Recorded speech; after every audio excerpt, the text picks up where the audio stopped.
بسم اللہ الرحمن الرحیم۔ ہم مطالعہ کر رہے ہیں اس وقت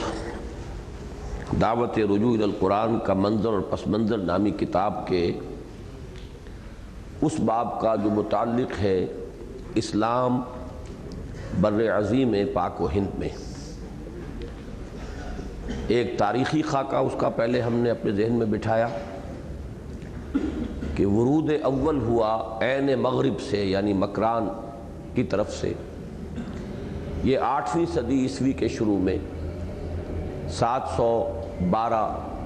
عیسوی، جبکہ حضور کے انتقال کو 80-82 برس ہو چکے تھے، خلافت راشدہ کو ختم ہوئے بھی 50 برس ہو چکے تھے، تو دور نبوت کی سعادت سے بھی محروم رہا یہ بر عظیم، دور خلافت راشدہ کی برکات سے بھی۔ البتہ غنیمت ہے کہ ابھی دور بنو امیہ تھا اور اس میں اسلام کی وہ سادگی اور اسلام کا ایک عملی پہلو یہ زیادہ نمایاں تھا۔ ابھی عجمی فلسفوں کی آمیزش نہیں ہوئی تھی، کوئی فقہیں نہیں تھیں، کوئی فرقے نہیں تھے، کوئی مسلک نہیں تھے، نہ عقائد جو ہیں وہ کلامی انداز میں منطقی اصطلاحات میں مدون ہوئے تھے۔ یہ وہ سادہ عربی الاصل اسلام تھا، اور اس کا زیادہ تر دائرہ جو ہے وہ اس وقت کا جو ہمارا پاکستان ہے اس کے تقریباً نصف جنوبی تک رہا۔ لیکن یہ کہ یہ دور بہت ہی مختصر رہا، عارضی ورود تھا یہ، جلد ہی خاندانی اور محلاتی سازشوں کے نتیجے میں محمد ابن قاسم رحمۃ اللہ علیہ کو واپس بلا لیا گیا، شہید کر دیا گیا، اور یہاں وہ اثرات بھی پھر جلد ہی ختم ہو گئے۔ اس کے بعد مسلسل ترشح ہوتا رہا اسلام کا ہندوستان کے مغربی ساحل پر۔ یہ عرب تاجروں کے ذریعے ہوا، یہ چونکہ زیادہ تر وہ حضرات تھے کہ جو امام شافعی کے پیروکار تھے، لہذا وہاں شوافع کا جو ہے وہ عمل دخل رہا، لیکن یہ کوئی ایک دم کسی دھماکے کی شکل میں وہاں نہیں، بلکہ جیسے کہ پھوار ہوتی ہے بارش کی، اس انداز میں وہاں اسلام کی دعوت جو ہے وہ پھیلتی رہی ہے۔ اصل میں جو ورود ہوا، جو ورود ثانی ہے اور جو اصل ورود ہے بر عظیم پاک و ہند میں اسلام کا، وہ تقریباً 1000 عیسوی کے لگ بھگ شمال مغربی جو سرحدوں پر درے ہیں ان سے، پہلے محمود غزنوی اور پھر محمد غوری کے حملوں کی شکل میں، پہاڑی نالوں کے سیلاب کی صورت میں، اور اس مرتبہ جو اثرات ہوئے وہ پاکستان کے شمالی نصف کا علاقہ، تقریباً 1000 کے لگ بھگ یہ لاہور جو ہے یہ اسلامی مملکت میں شامل ہو چکا تھا۔ لیکن یہ کہ تخت دہلی پر جو تمکن حاصل ہوا وہ 1206 میں، تو تخت دہلی پر 650 برس مسلمان جو ہے وہ قابض رہے ہیں، 1206 سے 1857 تک۔ ان میں سے پہلے 325 برس خاندان غلامہ، خلجی، لودھی، سادات یہ حکمران رہے، اور بقیہ 325 برس یہ مغل پیریڈ ہے۔ اس میں سے 250 برس ان کی سطوت، شوکت، عظمت، اقتدار اور غلبے کا دور ہے، اور باقی 150 برس ایک عظیم عمارت کے گر کر کھنڈر بننے کی اور ختم ہونے اور منہدم ہونے کی کیفیت ہے۔ یہ تو ایک تاریخی خاکہ ہے جو ہمارے سامنے آ گیا۔ پھر ہم نے اس کا جوڑ ملا لیا پوری امت کی تاریخ سے کہ اس وقت جب کہ اسلام یہاں آیا ہے تو عربی اقتدار یا عربی قیادت کا دور ختم ہو چکا تھا، خلافت بنو عباس کا چراغ ٹمٹما رہا تھا۔ 1206 میں یا دہلی میں حکومت شروع ہوئی ہے، اور 1258 میں خلافت بنو عباس کا چراغ بالکل گل ہو گیا 50 برس بعد۔ اور یہی وجہ ہے کہ ادھر بھی اور ادھر بھی ترک غلاموں کی حکومتیں قائم ہوئیں۔ یہاں پر بھی یہ جو خاندان غلامہ ہے یہ ترک تھے اصلاً، اور مصر میں بھی ممالک کی حکومت تھی، لہذا عجمی اسلام آیا ہے یہاں پہ اصل میں، اور یہ آیا ہے ماوراء النہر سے۔ ماوراء النہر کے علاقے میں جو اسلام تھا، جہاں سے اب یہ اسلام آیا ہے، اس کے اوصاف کیا تھے؟ نمبر 1 یہ سنی اسلام تھا، نمبر 2 اس میں فقہ ایک ہی تھی اور وہ فقہ حنفی، نمبر 3 تصوف، اور تصوف جو ہے وہ وجودی، جس میں کہ فلسفہ وحدت وجود کی گویا کہ آمیزش جو ہے وہ جزو لا ینفک کے طور پر تھی۔ جب اسلام یہاں آیا ہی ہے تب بھی ایک تقسیم تو ہو چکی تھی، اصحاب شمشیر و سنا اور تھے اور زیب ممبر و محراب دوسرے تھے۔ محمود غزنوی اور محمد غوری کے زمانے میں کنٹمپریری ہیں شیخ علی حجویری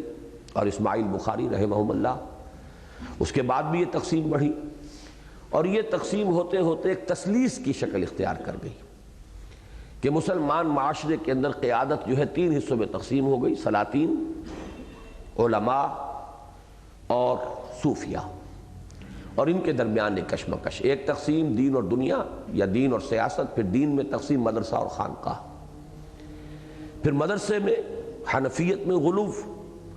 قرآن اور سنت سے کوئی دلچسپی نہیں تھی، اصل توجہ فقہ پر تھی یا فلسفے پر، منطق پر، علم کلام پر، اور تصوف میں وہ وجودی تصوف جو ہے اس کے جو اثرات پیدا ہو رہے تھے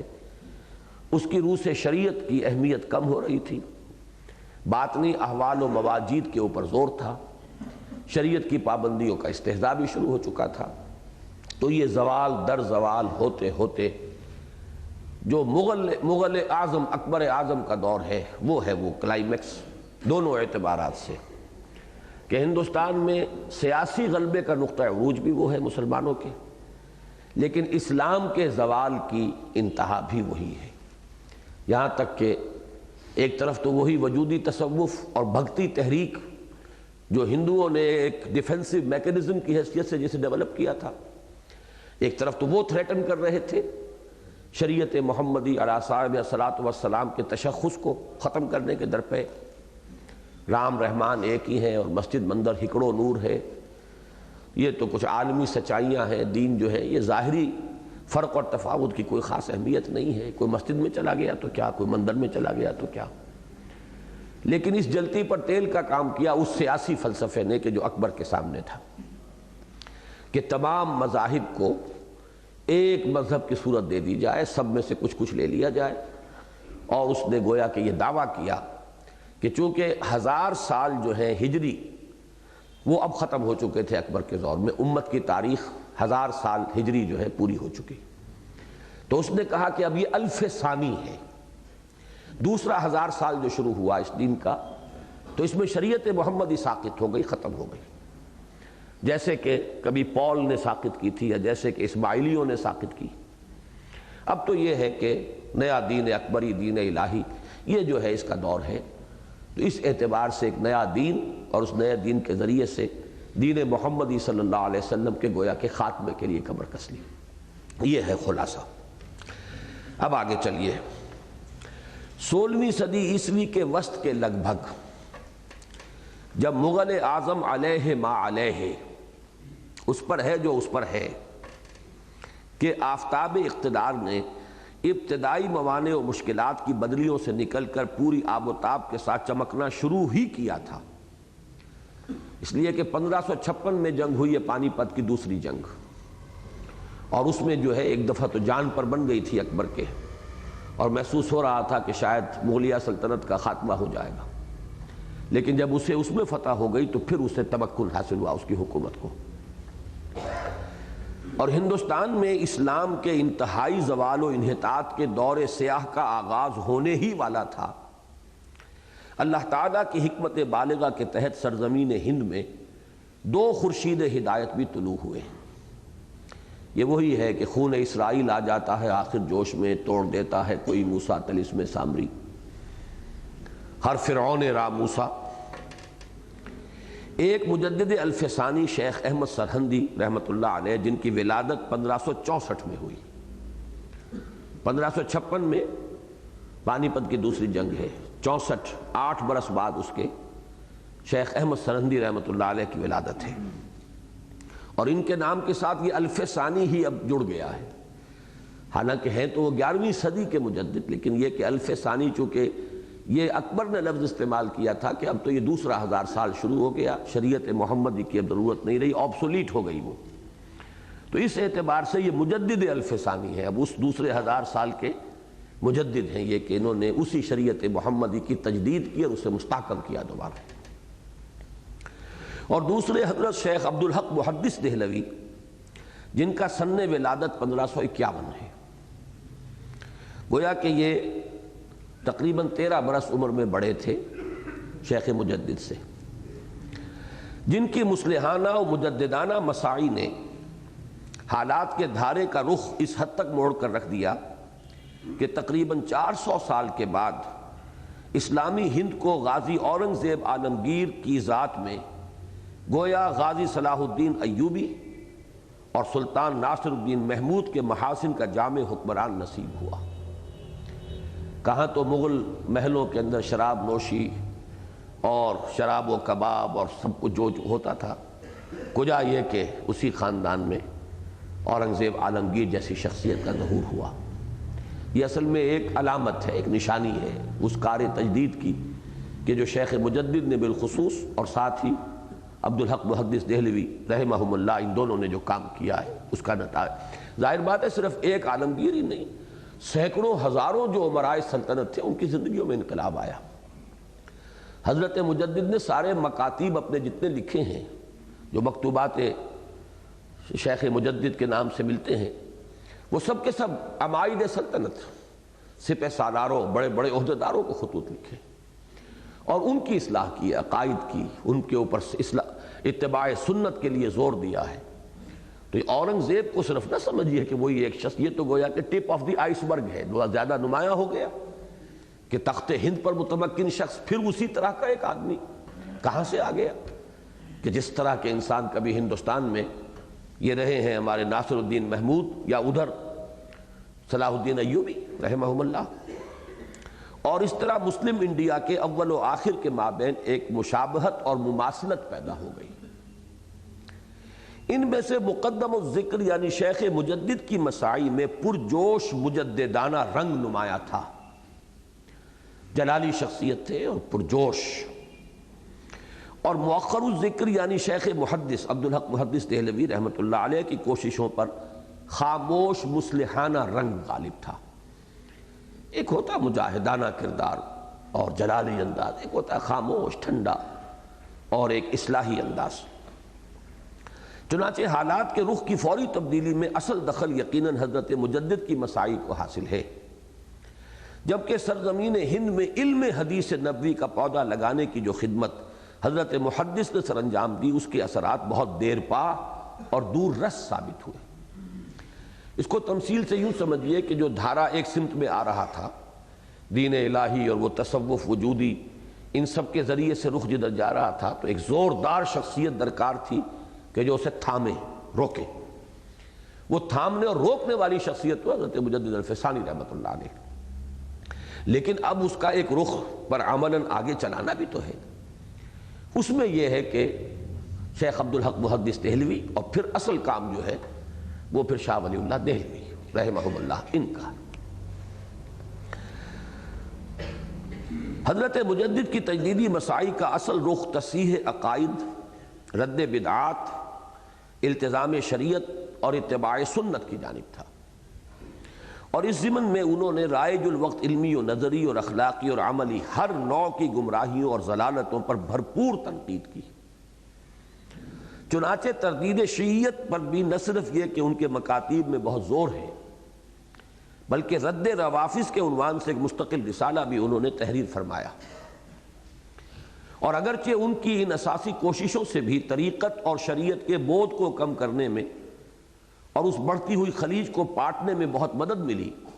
یعنی جو بڑھ رہا تھا مدرسہ اور خانقاہ کے اندر خلیج بڑھتی چلی جا رہی تھی، بودھ پیدا ہو رہا تھا، تو اس کو پاٹنے کی ایک بہت بڑی کوشش ان کی طرف سے ہوئی۔ ان کی اس مصلحانہ اور جو انہوں نے کارنامہ سر انجام دیا اس کے نتیجے میں، لیکن اس میدان میں، تاہم اس میدان میں ان کا اصل کارنامہ فلسفہ وحدت الوجود کے مقابلے میں نظریہ وحدت الشہود کی تدوین و ترویج ہے، جس نے ان تمام مفاسد کا سدباب کر دیا جو تصوف کی راہ سے حملہ آور ہو رہے تھے۔ یہ ہے سب سے بڑا کارنامہ ان کا۔ ظاہر بات ہے کہ یہ کوئی ایسا ہی شخص کر سکتا تھا جو خود تصوف میں بہت اونچے مقام پر، ایک عام آدمی تردید کرے تو اس کی تو تردید کے کوئی معنی نہیں۔ جیسے میں نے عرض کیا نا بارہا کہ منطق کا رد وہی شخص کر سکتا تھا جو منطق کو ماسٹر کر چکا ہو۔ الرد علی المنطقین لکھنے کے لیے ابن تیمیہ جیسی مہارت درکار تھی منطق۔ فلسفوں کا ابطال وہی شخص کر سکتا تھا جو فلسفوں کے یوں سمجھیے کہ جڑوں میں اتر گیا ہو، چنانچہ غزالی اسی طرح تصوف کے میدان میں ان تمام مقامات، سلوک کی تمام منزلیں طے کر کے اس اونچے مقام پر پہنچ کر پھر انہوں نے جب نفی کی ہے یہ وحدت الوجود کی تو وہ ایفیکٹو ثابت ہوئی۔ ویسے یہاں یہ نوٹ کر لیجئے کہ وحدت الوجود جیسا کہ میں نے آج صبح بھی بتایا تھا، خود حضرت مجدد کے جو آخری دور کے مکتوبات ہیں ان میں وحدت الوجود ہی کی کیفیت موجود ہے، اور شاہ ولی اللہ دہلوی نے یہ فیصلہ کیا ہے، مکتوب مدنی ان کی ایک چھوٹا سا کتابچہ ہے، کہ ان میں کوئی فرق نہیں ہے۔ وحدت الوجود اور وحدت شہود میں صرف ایک تعبیر کا فرق ہے، باریک سا فرق ہے، لیکن اس سے عوام کو بڑی ان کو حفاظت حاصل ہو گئی۔ وہ جو اس کے نتائج عوام اور جہلاء کے اندر جو نکل رہے تھے وہ ختم ہو گئے۔ اس موضوع پر چونکہ تذکرہ پہلے بھی ہوا، ڈاکٹر برہان احمد فاروقی جو ہیں ان کا جو تھیسس ہے وہ ہے ہی مجدد کانسیپٹ آف توحید، اس پر ان کا تھیسس ہے جس پر پی ایچ ڈی انہیں ملا تھا۔ علامہ اقبال نے بھی اسے بہت پسند کیا تھا اور بھی اس پر بڑی تعریفیں ہوئی اور مختصر ہے، لیکن یہ کہ مجھے اس کے نتائج سے اختلاف ہے۔ اصل میں وحدت الوجود جو ہے وہ فلسفے کے اعتبار سے تو وہی چیز ہے کہ جو معقول بھی ہے، منطقی بھی ہے، سمجھ میں آتی ہے۔ وحدت الشہود تو پھر سنویت ہو جائے گی، ڈوئلزم ہے وہ در حقیقت۔ ہم علیحدہ ہیں، اللہ علیحدہ ہے، تو دو تو ہو گئے نا۔ کائنات علیحدہ ہے، خدا کی ذات علیحدہ ہے، دو ہو گئے۔ پھر تو یہ سنویت ہے کہ در وحدت دوئی عین ضلال است۔ تو معلوم یہ ہوا کہ یہ اب فلسفے کی بات ہے، میں صرف آپ کو بتا رہا ہوں کہ یہ تعبیر کا جو فرق انہوں نے کیا ہے اس سے مفاسد کا سد باب ہو گیا۔ وہ جو عوام میں اور جہلاء کے اندر جو اس کی وجہ سے گمراہیاں پھیل رہی تھی ان کا راستہ رک گیا، ورنہ شاہ ولی اللہ دہلوی رحمۃ اللہ علیہ کا یہ فیصلہ ہے کہ ان دونوں میں بہت ہی باریک سا فرق ہے تعبیر کا۔ نتیجتاً اب جو کچھ نتیجہ نکلا اس کو نوٹ کیجیے۔ نتیجتاً باطن کے ساتھ ظاہر کی اہمیت بھی دوبارہ مسلم ہوئی، عشق و محبت کے ساتھ ساتھ اطاعت و اتباع کا جذبہ بھی اثر نو بیدار ہوا، فنا فی اللہ کے بجائے بقا باللہ کو مقصود و مطلوب کا درجہ حاصل ہوا، اور جذب و سکر اور مستی و بے خودی کے بجائے جذبہ عمل اور جوش جہاد نمایاں ہوا۔ یہ ہے تصوف کے میدان میں وہ جس رخ پر گاڑی جا رہی تھی، گویا کہ واقعتاً اس کا رخ جو ہے حضرت مجدد الفسانی رحمۃ اللہ علیہ نے بالکل پھیر کر رکھ دیا۔ بڑی زبردست قوت ارادی والی اور بڑی زبردست ہمت والی شخصیت ہے جو یہ کام کر سکتی ہے، اور ان سب کا حاصل یہ ہے کہ ہند میں ملت اسلامیہ کا جداگانہ تشخص اثر نو مستحکم ہو گیا، اور یہ خطرہ ٹل گیا کہ کہیں سرزمین ہند میں جسے مذہبوں اور فلسفوں کے بہت بڑے عجائب گھر کی حیثیت حاصل ہے، دین محمدی بھی صرف ماضی کی ایک یادگار بن کر نہ رہ جائے۔ جیسے بدھ مت جو ہے پیدا ہندوستان میں ہوا، ہندوستان میں اب وہ آپ کو صرف عجائب گھروں میں ملے گا، ہندوستان میں بدھ مت نہیں ہے، اس لیے کہ جیسا کہ میں آج صبح آپ کو بتا چکا ہوں بڑی صلاحیت ہے ہندوؤں کے اندر اس بات کی، یہ ایسیمیلیٹ کر لیتے ہیں اپنے اندر۔ وہ جسے کہا جاتا ہے کہ کلنگ ایمبریس، کسی کے ساتھ جو ہے اس طرح آپ بغل گیر ہو کہ اسے دبا کر بھینچ کر مار دیں، یہ انداز جو ہے یہ رہا ہندوستان کا۔ اس نے سب چیزوں کو اپنے اندر جو ہے وہ ایسیمیلیٹ کر کے اور ان کا وجود ختم کر دیا۔ یہی معاملہ اسلام کے ساتھ، کم سے کم شریعت محمدی علیہ صاحب الصلاۃ والسلام، اس کے ساتھ یہ ہو جانا تھا۔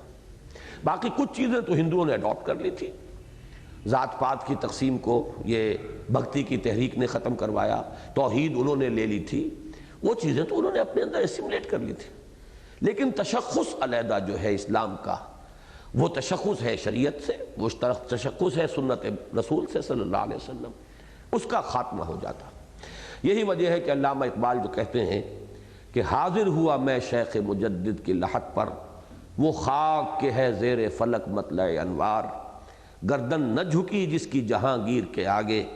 جس کے نفس گرم سے ہے گرمی احرار، وہ ہند میں سرمایہ ملت کا نگہباں، اللہ نے بر وقت کیا جس کو خبردار۔ علامہ اقبال کو کم سے کم ذہنی اور فکری مناسبت بہت گہری حاصل ہے۔ میں کہنا تو چاہتا تھا نسبت باطنی یا نسبت روحانی، لیکن علامہ اقبال کے ساتھ اب ان الفاظ میں پھر بحث شروع ہو جاتی، تو میں نے اس کو روک دیا ہے۔ کم سے کم نظری، فکری، یہ بڑی گہری نسبت حاصل ہے حضرت مجدد کے ساتھ، کیونکہ یہ جو ہوا تھا گاندھی جی کے زیر اثر، پھر وحدت ادیان کا جو فلسفہ اٹھا تھا بڑے زور شور کے ساتھ اٹھا تھا، اس کا مقابلہ کرنے والی بھی کوئی شخصیت موجود نہیں تھی اس وقت سوائے اقبال کے۔ اس نے راستہ روکا اس کا۔ تو یہ معاملہ جو ہے یہ بھی آگے چل کر آج ہی مطالعے میں آ جائے گا۔ تو اس کا یہ آخری شعر بہت اہم ہے، وہ ہند میں سرمایہ ملت کا نگہباں، اللہ نے بر وقت کیا جس کو خبردار۔ سلسلہ نقشبندیہ، اب یہ میں نے آپ کو بتایا تھا کہ اس سے پہلے ہندوستان میں تصوف کے 4 سلاسل تھے، چشتیہ اور شتاریہ، سہروردیہ، یہ جنوبی اور وسطی ہند میں، چشتیہ تھا شمالی ہند میں۔ کچھ عرصے کے بعد سلسلہ قادریہ بھی آ گیا، اور پاکستان میں زیادہ تر جو ہے وہ سلسلہ قادریہ ہے۔ اگرچہ علماء دیوبند جو ہے وہ چشتی سلسلے سے وابستہ ہے، چشتیہ صابریہ سلسلہ، لیکن یہ ہے کہ باقی جتنی بھی یہاں پر تصوف کی گدیاں ہیں یہ سب قادری لوگ ہیں۔ یہ تونسا شریف ہو یا یہ پنڈی کے پاس وہ کیا ہے گولڑا، اسی طریقے سے یہ سیال شریف وغیرہ، یہ جتنی بھی گدیاں ہیں یہ سب کے سب اسی طریقے سے، یہ جو بھاولپور میں یہ جو اچ شریف کی اور اس کے ساتھ اور آگے نیچے جا کر امروٹ، یہ سب کے سب جو ہے یہ قادریہ سلسلہ ہے۔ جی نہیں، یہ قادریہ ہیں، بعض حضرات کے ہاں ڈبل چیزیں بھی ہیں، لیکن یہ کہ خود مولانا احمد علی یہاں پہ قادری ہیں، قادری سلسلے کے لوگ ہیں۔ علماء دیوبند کی اکثریت جو ادھر سے چلی ہے، حاجی امداد اللہ مہاجر مکی،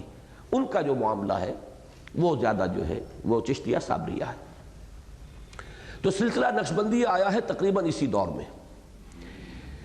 سلسلہ نقشبندیہ جس کا پودا سرزمین ہند میں حضرت مجدد کے مرشد خواجہ باقی باللہ کے ہاتھ سے لگا، اصلاً بھی جملہ سلاسل طریقت میں اقرب الی الشریعت ہے۔ اس کو نوٹ کر لیجئے کہ سلسلہ نقشبندیہ کا جو حضور صلی اللہ علیہ وسلم سے سلسلہ چلتا ہے وہ چلتا ہے حضرت سلمان فارسی، ابو بکر سلمان فارسی، لیکن یہ کہ باقی جتنے سلسلے ہیں وہ حضرت علی اور پھر ان کے بعد حسن بصری، حالانکہ حسن بصری کی عمر جو ہے حضرت علی کے انتقال کے وقت بمشکل 9 برس تھی۔ تو یہ محدثین کی تنقید ہے ان تمام سلاسل پر کہ اس عمر میں کون سا کسب فیض اور کسب جو ہے تصوف کی جو بھی یہ تربیت ہے حسن بصری، بلکہ ثابت نہیں ملاقات بھی ان سے۔ یہ جو سلسلہ ہے ابو بکر رضی اللہ تعالیٰ عنہ سے شروع ہونے والا نقشبندیہ، یہ جو ہے اقرب الی السنہ ہے۔ نقشبندی حضرات کو آپ سنت کے بہت قریب پائیں گے، اور حضرت مجدد کے ہاتھوں جو عظیم الشان کارنامہ سر انجام پایا اس کی بنیاد بھی خواجہ باقی باللہ کے ہاتھوں پڑ چکی تھی۔ تاہم واقعہ یہ ہے کہ اس میں جو شان حضرت مجدد نے پیدا کی وہ انہی کا حصہ ہے، اور یوں تو بعد میں سلسلہ نقشبندیہ باقویہ، یعنی جو حضرت باقی باللہ ہی کے ساتھ چلا ہے دوسرے ان کے خلفاء کے ذریعے سے، وہ سلسلہ نقشبندیہ باقویہ تھا، اور جو حضرت مجدد کے راستے سے چلا ہے وہ سلسلہ نقشبندیہ مجددیہ ہے، یعنی حضرت مجدد الفسانی سے کے خلفاء اور ان کے احفاد۔ اس میں جو شان حضرت مجدد نے پیدا کی وہ انہی کا حصہ ہے، اور یوں تو بعد میں سلسلہ نقشبندیہ باقویہ بھی ہندوستان میں جاری رہا اور اس سے بہت سا خیر پھیلا،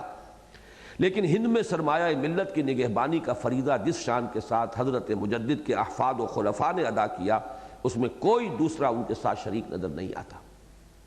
یہاں تک کہ یہی وہ واحد سلسلہ ہے جس کے منسلکین نے ذکر و شغل اور مجاہدہ و ریاضت کے علاوہ کلمہ حق کہنے کی پاداش اور رد بدعت و رفض کے جرم کی سزا کے طور پر حوالہ زندہ ہونے اور جان پر کھیل جانے کی روایات کو بھی اثر نو تازہ کیا، گویا کہ من اثر نو جلوہ دہم دار و رسنہ۔ میرزا مظہر جانے جانا شہید جنہیں شیعوں نے شہید کیا ہے، چونکہ وہ رد رفض شیعیت کی مخالفت میں برملا بولتے تھے تو اسی لیے انہیں شیعوں نے شہید کر دیا۔ ان کے خلیفہ تھے یہ قاضی ثناء اللہ پانی پتی، جن کی تفسیر مظہری ہے، جن کا حوالہ میں اپنے درس میں کافی دیتا ہوں۔ بئیں ہما حضرت مجدد کے یہاں بھی حنفیت میں غلو اسی شدت کے ساتھ موجود ہے۔ آخر یہ کہ تسلسل جو ہے جو چلا آ رہا ہے اس کا کوئی نہ کوئی حصہ جو ہے وہ تو برقرار رہتا ہے۔ جو مسلم انڈیا کی پوری تاریخ کا جزو لا ینفک ہے، گویا حضرت مجدد کی مساعی سے اسلام ہند میں اس مقام تک تو پہنچ گیا جہاں سے دور غلامہ میں اس کا آغاز ہوا تھا، لیکن دوڑ پیچھے کی طرف ہے گردش ایام تو کا عمل اس سے آگے نہ بڑھ سکا۔ بتا چکا ہوں میں یہ کہ ہندوستان میں اسلام کا دور جو ہے اس کا عہد ذرّی وہی ہے جو اس کا صدر اول ہے، یعنی خاندان غلامہ کا دور۔ تو گویا کہ حضرت مجدد الفسانی نے پہیہ جو ہے جو واپس گھمایا ہے تو وہاں تک تو پہنچ گیا، لیکن ابھی تو بڑا فصل تھا، 5 صدیوں پیچھے اور جانا ہے، دوڑ پیچھے کی طرف ہے گردش ایام تو حضور صلی اللہ علیہ وسلم اور صحابہ کرام کا دین اور وہ جو اصل دین ہے جس میں وہی سادگی ہو اور وہی جذبہ و جہاد ہو، اس میں تو بہت کچھ کرنا تھا۔ اب ان کا تقابل کیجئے دوسری شخصیت جو ان کی کنٹمپریری ہے، ہم عصر، شیخ عبدالحق محدث دہلوی۔ حضرت مجدد کی عمر تو وہی ہوئی ہے 63 برس، مسنون عمر۔ البتہ شیخ عبدالحق محدث دہلوی کی عمر 90 برس ہوئی ہے۔ یہ 15 برس بڑے بھی تھے اور 15 برس بعد میں بھی رہے دنیا میں، تو ان کو اللہ نے لمبی عمر دی۔ البتہ شیخ عبدالحق محدث دہلوی کی خدمات کو اس سمت میں ایک مزید قدم سے تعبیر کیا جا سکتا، یہی معاملہ شاہ ولی اللہ کا بھی، ان کی عمر وہی ہے، مسنون عمر، لیکن شیخ محمد ابن عبد الوہاب وہ وہی 90 برس کے آس پاس کے ہیں۔ تو یہ 2-3 مثالیں ہم کو ذہن میں رکھی ہے۔ جیسے کہ میں نے بتایا تھا کہ ہندوستان میں ڈاکٹر رادھا کرشنن 90 بلکہ اس سے اوپر، علامہ اقبال وہی 60.5 پر اللہ کے ہاں چلے گئے۔ البتہ شیخ عبدالحق محدث دہلوی کی خدمات کو اس سمت میں ایک مزید قدم سے تعبیر کیا جا سکتا ہے۔ عجیب بات ہے کہ شیخ محدث کی شخصیت بعض پہلوؤں سے تو حضرت مجدد ہی کی شخصیت کا ظل معلوم ہوتی ہے، ظل یعنی سایہ، لیکن بعض دوسرے اعتبارات سے ان کی حیثیت تقریباً 1-1.5 صدی بعد طلوع ہونے والے آفتاب رشد و ہدایت حضرت شاہ ولی اللہ دہلوی کے پیش رو یا مقدمۃ الجیش کی معلوم ہوتی ہے۔ چنانچہ وہ صوفی بھی تھے اور خواجہ باقی باللہ ہی کے مرید تھے، لیکن اس کے باوجود کہ انہیں بھی وحدت الوجود سے بعد تھا، وہ اس کی تردید میں اس درجے سرگرم نظر نہیں آتے۔ اسی طرح وہ حنفی بھی تھے، لیکن متشدد نہیں، بلکہ فقہ حنفی کا رشتہ حدیث رسول کے ساتھ جوڑنے کی سعی اولاً انہی سے شروع ہوئی۔ یہ جو ہمارے عربی مدارس میں جو سب سے اونچا علمی کام شمار ہوتا ہے حنفی مدارس میں، وہ تو یہی ہے کہ فقہ حنفی کی مطابقت حدیث کے ساتھ ثابت کی جائے اور اس کی فوقیت جو ہے دوسری فقہوں پر، خصوصاً امام شافعی کی فقہ پر ثابت کی جائے۔ یہ سب سے اونچا کام ہے علمی کام، اسی پر ساری قوتیں صرف ہوتی ہیں، اسی پر ساری توانائیاں۔ تو اس لیے کہ بہت سی احادیث ہیں روایتاً صحیح ہیں، مستند ہیں، فقہ حنفی کے مسلک کے خلاف ہیں، اب مسئلہ تو کھڑا ہو گیا۔ لہٰذا جتنے بھی علماء ہیں اب ان کو سب سے پہلا کام جو کرنا پڑتا ہے وہ یہ ہے کہ اس میں یا تو مطابقت ثابت کریں، کوئی تعویل کریں، یا کسی پہلو سے حدیث کے اندر کوئی ذوف تلاش کریں، یا اس کی کوئی اس طرح کی تعبیر اور تعویل کریں کہ فقہ حنفی جو ہے وہ اپنی جگہ پر قائم اور برقرار رہ سکے۔ اس جد و جہد کا جو ہے آغاز، سر آغاز جو ہے وہ ہوا ہے شیخ عبدالحق محدث دہلوی سے۔ ان دونوں پہلوؤں سے تو وہ شیخ مجدد اور امام الہند حضرت شاہ ولی اللہ دہلوی کے بین بین نظر آتے ہیں، لیکن اس اعتبار سے کہ امام الہند نے اسلام کا رشتہ اس کی اصل ثابت یعنی قرآن حکیم کے ساتھ اثر نو قائم کرنے کی کوشش کا آغاز کیا، اور شیخ محدث رحمۃ اللہ علیہ نے دین کا تعلق اس اصل ثابت کی فرع اول کے ساتھ قائم کرنے کی کوشش کی، ان کی شخصیت حضرت امام الہند کی شخصیت کا مقدمہ یا دیباچہ نظر آتی ہے۔ یہ مشکل جملہ ہے ذرا۔ اسلام کی اصل ثابت کیا ہے؟ وہ جڑ جو جمی ہوئی ہے وہ کیا ہے؟ وہ قرآن ہے۔ اس سے پہلی شاخ جو نکلی وہ کیا ہے؟ وہ حدیث ہے۔ پھر اس کے اوپر جو شاخ ہے یا شگوفے پھوٹے ہیں، گل بوٹے مختلف، وہ ہے فقہ، وہ حنفی ہے، مالکی ہے، شافعی ہے۔ تو چونکہ اب تک جو ہے معاملہ سارا اسی سے تھا، ان گل بوٹوں سے معاملہ، پتوں سے، ڈالیوں سے، وہ جو بنیادی شاخوں کے ساتھ تعلق منقطع ہو چکا تھا، شیخ محدث نے ایک قدم پیچھے ہٹایا اور حدیث کے ساتھ رشتہ جوڑا۔ یہ گویا وہی دوڑ پیچھے کی طرف ہے گردش ایام تو۔ اب اس اصل ثابت کی طرف رجوع ہو رہا ہے۔ تو اصل ثابت کی فرع اول، اس کی پہلی شاخ حدیث نبوی کے ساتھ انہوں نے ایک ذہنی اور رشتہ جو ہے وہ قائم کیا، لیکن اصل کام تو تھا اصل ثابت تک پہنچانا۔ یہ کام اصل میں شاہ ولی اللہ دہلوی رحمۃ اللہ علیہ سے شروع ہوا ہے۔ اس اعتبار سے گویا کہ یہ مقدمہ ہے، یہ مقدمۃ الجیش ہیں، یہ پیش رو ہیں امام الہند شاہ ولی اللہ دہلوی کے رحمۃ اللہ علیہ۔ اور واقعہ یہ ہے کہ یہی حضرت محدث کی اصل خدمت یا کنٹریبیوشن ہے۔ باقی چیزیں تو حضرت مجدد الفسانی رحمۃ اللہ علیہ کر ہی رہے تھے۔ اصل جو پازیٹیو کنٹریبیوشن ہے اس پروسیس کے اندر، دوڑ پیچھے کی طرف کے سلسلے میں جو اضافی کام کیا ہے حضرت محدث شیخ عبدالحق محدث دہلوی نے، وہ یہی ہے کہ حدیث کا پودا جو ہے سرزمین ہند میں علم حدیث کا پودا لگایا۔ اور واقعہ یہ ہے کہ یہی حضرت محدث کی اصل خدمت کنٹریبیوشن ہے کہ انہوں نے علم حدیث کا پودا سرزمین ہند میں لگایا اور حدیث رسول کی باقاعدہ درس و تدریس کا بھی آغاز کیا، اور اس سے متعلق تصنیف و تالیف کا بھی۔ چنانچہ خود انہوں نے مشکات شریف کا ترجمہ فارسی میں کیا، اور ان کے صاحبزادے شیخ الاسلام نور الحق نے صحیح بخاری کو فارسی میں منتقل کیا۔ مزید برآں انہوں نے مشکات کی ایک مفصل شرح لمعات التنقیح عربی زبان میں، اور اس سے بھی زیادہ طویل شرح اشیعۃ اللمعات فارسی زبان میں تحریر کی۔ علاوہ ازیں اسناد حدیث اور اسماء الرجال پر بھی ایک کتاب تصنیف کی، اور لمعات کے مقدمے کے ذریعے بھی علوم حدیث کا ایک جامع تعارف کرایا۔ یہ ہے کنٹریبیوشن اسلام کو اس کے اصل اساسات کی طرف دوبارہ مسلمانوں کو لوٹانے کے عمل کا آغاز ان سے ہو رہا ہے۔ اگرچہ غلط رخ پر جو بہاؤ جا رہا تھا اس کو روکنے کی طاقت جو ہے وہ شیخ عبدالحق محدث دہلوی میں نہیں تھی، وہ تو اصل میں کام ہے حضرت مجدد الفسانی رحمۃ اللہ علیہ کا۔ یہی وجہ ہے کہ مجدد الفسانی تو انہی کو کہا جاتا ہے۔ شیخ عبدالحق محدث دہلوی کے ساتھ لفظ مجدد استعمال بھی نہیں ہوتا، لیکن میں آپ کو بتا چکا ہوں کہ اس پر تقریباً اجماع ہے کہ ایک ہی وقت میں کئی مجددین ہو سکتے ہیں۔ یہ تو ایک تجدیدی مساعی ہے، کوشش ہے۔ اب آئیے امام الہند شاہ ولی اللہ دہلوی کی تجدیدی مساعی۔ امام الہند حضرت شاہ ولی اللہ دہلوی کی تجدیدی مساعی کا تفصیلی جائزہ تو ظاہر ہے کہ ان مختصر شذرات کی حدود سے باہر ہے، تاہم یہ عرض کیے بغیر نہیں رہا جاتا کہ دور صحابہ کے بعد کی پوری اسلامی تاریخ میں ان کی سی جامعیت کبریٰ کی حامل کوئی دوسری شخصیت نظر نہیں آتی۔ علمی اعتبار سے یہ کوئی سیف بدست ہو کر میدان جنگ میں تو نہیں آئے، لیکن علم فکر کے اعتبار سے دور صحابہ کے بعد جامع ترین شخصیت، جو میری ایکویشن ہے جو میں بیان کیا کرتا ہوں، وہ تو یہ ہے کہ دو عظیم ترین شخصیتیں امام غزالی، امام ابن تیمیہ، اور ان دونوں کا مجموعہ کر لیجئے تو وہ شاہ ولی اللہ دہلوی۔ اور اس میں ہرگز کسی شک و شبے کی گنجائش نہیں ہے کہ وہ واقعتاً دور جدید کے فاتح ہیں۔ فاتح کے معنی کانکرر نہیں بلکہ افتتاح کرنے والے۔ یورپ میں جو کام بیسیوں بلکہ سینکڑوں مصنفین نے کیا ہے رینائسنس کا، اسلامی علوم کو اثر نو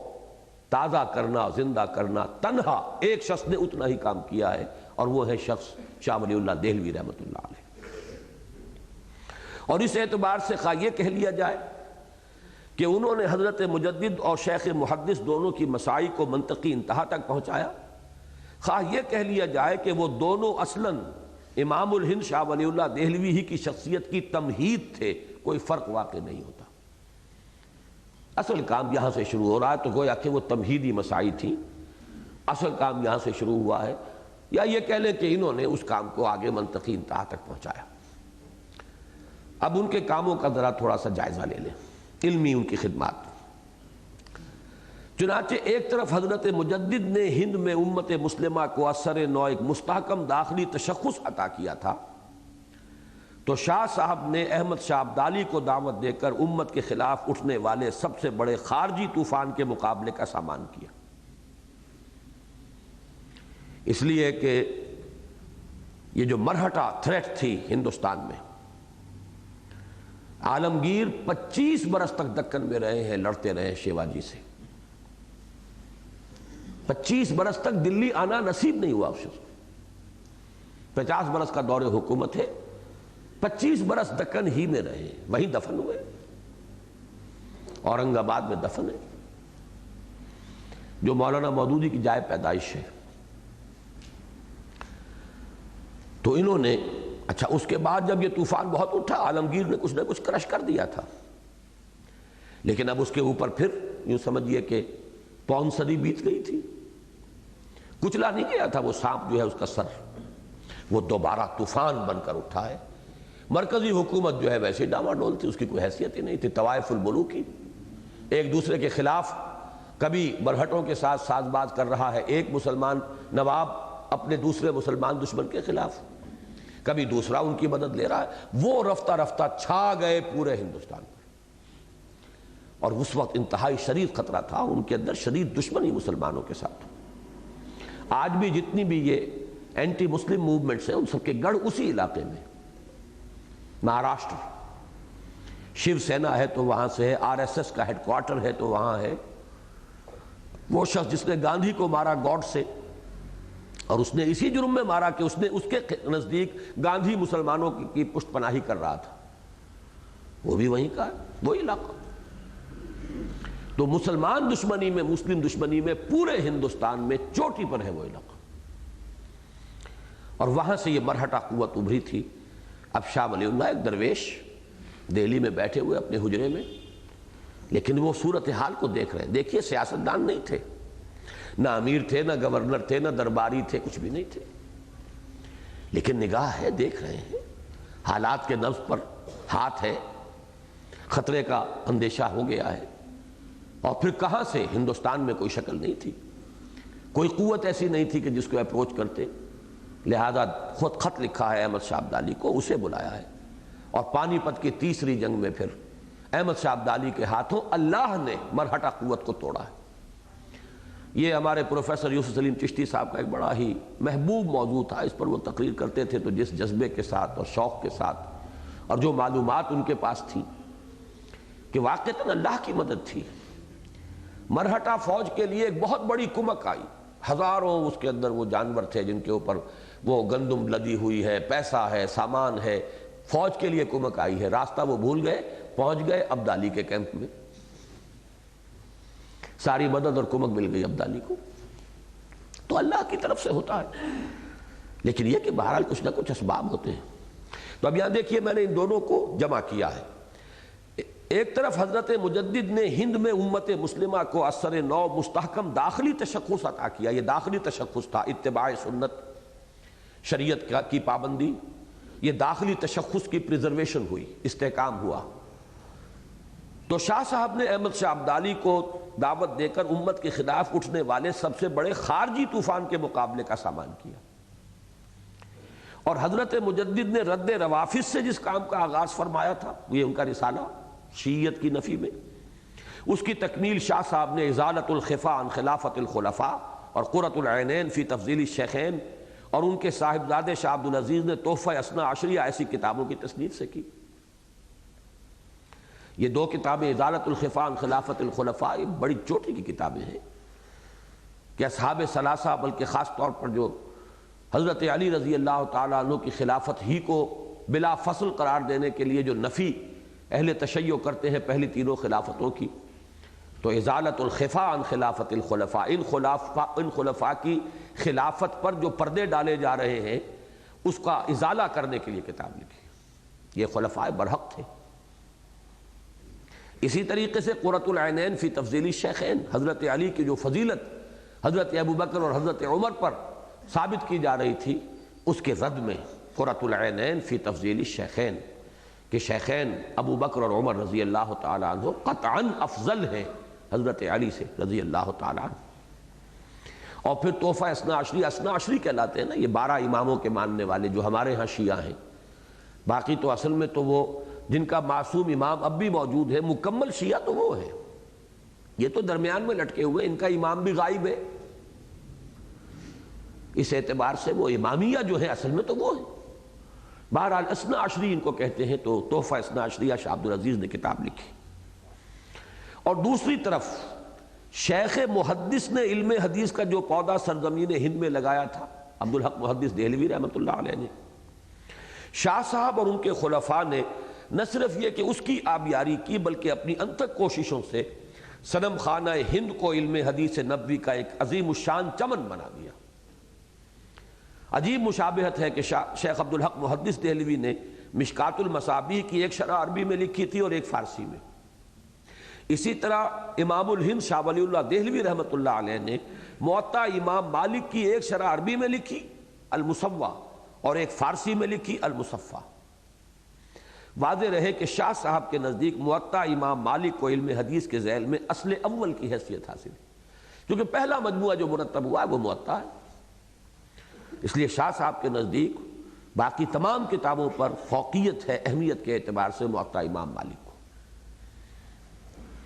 اس پر متضاد ہیں۔ اب یہ تو وہ کام تھے جو حضرت مجدد نے شروع کیے یا شیخ عبدالحق محدث دہلوی نے شروع کر دیے تھے، اس میں پیش قدمی ہوئی، فردر ایڈوانس جو شاہ ولی اللہ دہلوی کے ذریعے ہوا۔ اس پر مستداد ہے شاہ صاحب کے وہ کارنامے جن کی بنا پر یہ کہا جا سکتا ہے کہ اسلام کی نشأت ثانیہ کے طویل عمل کا اصل نقطہ آغاز انہی کی ذات گرامی ہے۔ مثلاً ایک یہ کہ علم فقہ کے میدان میں ایک طرف آپ نے اقد الجید فی احکام الاجتہاد و تقلید تصنیف فرمائی، جس سے تقلید جامد اور اجتہاد مطلق کے مابین اعتدال کی راہ واضح ہوئی۔ اب یہ جو مقلد جامد یہاں پر بس حنفیت ہی حنفیت اور اس کے سوا کچھ نہیں، تو شاہ صاحب نے یہ کتاب لکھی کہ ایک درمیانی راہ، اعتدال کی راہ اختیار کرنی چاہیے تقلید جامد، اور یہ بھی نہ ہو کہ آدمی مادر پدر آزاد ہو جائے، کچھ نہ کچھ تو کسی کھوٹے سے تو بندھا رہنا چاہیے۔ اسی دوسری طرف الانصاف فی بیان سبب الاختلاف ایسی مارکت الآراء کتاب لکھی۔ یہ کتاب جو ہے اس کا موضوع یہ ہے کہ یہ واضح کیا جائے کہ یہ فقہی اختلافات کس وجہ سے ہوئے۔ اب اگر آپ کو معلوم ہو کہ ایک شخص یہ کہہ رہا ہے ایک شخص یہ کہہ رہا ہے، یہ تو زمین و آسمان کا فرق ہو گیا، ایک مشرق کی بات کر رہا ہے ایک مغرب کی، لیکن معلوم ہو جائے کہ اصل نقطہ بیچ میں کیا ہے، وہ جو کہہ رہا ہے اس کی دلیل کیا ہے، یہ جو کہہ رہا ہے اس کی دلیل کیا ہے، تو معمولی سا انٹرپریٹیشن کا فرق رہ جائے گا۔ جیسے ایک شخص سورہ فاتحہ شروع کر رہا ہے بسم اللہ الرحمن الرحیم کو بھی بلند آواز سے پڑھ رہا ہے، دوسرا شخص جو ہے وہ نہیں پڑھتا ہے۔ اب عام آدمی تو گھبرا جائے گا کہ اگر یہ سورہ فاتحہ کا جز ہے تو جس نے نہیں پڑھی اس کی نماز نہیں ہوئی، اور اگر یہ اس کا جز نہیں ہے تو اس نے بدعت کی ہے۔ لیکن معلوم یہ ہو جائے کہ یہ جو اختلاف ہے کس بنیاد پر ہے۔ 7 آیتیں دونوں ہی مانتے ہیں کہ ہاں 7 ہی آیتیں ہیں، البتہ ایک اختلاف ہے کہ سورہ یا آیت بسم اللہ ہر سورت کے ساتھ کاؤنٹ کی جائے یا نہ کی جائے، تو کیا فرق ہو گیا؟ تو اگر یہ چیز معلوم ہو جائے تو پھر کشادگی ذہن کے اندر اور قلب کے اندر ہو جاتی ہے کہ کوئی فرق نہیں پڑتا۔ اب جیسے کہ فاتحہ خلف امام کا مسئلہ ہے، زمین و آسمان کا فرق ہے، لیکن یہ کہ اگر یہ بات سمجھ میں آ جائے کہ وہ یہ کہتے ہیں کہ امام جب نماز پڑھا رہا ہے تو امام در حقیقت نمائندہ ہوتا ہے جماعت کی، تو قراءۃ الامام قراءۃ المقتدین، اقتداء کرنے والوں کی طرف سے اس کی قراءت جو ہے کفایت کرتی ہے۔ یہ اب ایک ان کا ہے، یہ نہیں کہتے وہ کہ سورہ فاتحہ لازمی نہیں ہے، سورہ فاتحہ تو لازمی ہے، لا صلاۃ لمن لم یقرأ بفاتحۃ الکتاب، لیکن جب اجتماعی شکل میں ہے تو جو نمائندہ ہے وفد کہیں جاتا ہے تو نمائندہ بات کرتا ہے، باقی خاموش رہتے ہیں۔ اب یہ بات سامنے ہو تو ٹھیک ہے، اس کے اندر کوئی لمبی چوڑی بات اب نہیں رہی، پڑھنے کے قائل وہ بھی ہیں، جب بھی آپ انفرادی نماز پڑھیں گے آپ کو پڑھنی پڑے گی، لیکن اجتماعی شکل میں یہ رہے۔ تو یہ جو ہے الانصاف فی بیان سبب الاختلاف، اختلاف کے اسباب کیا ہوئے، کیا وجوہات ہوئیں، اس میں انصاف۔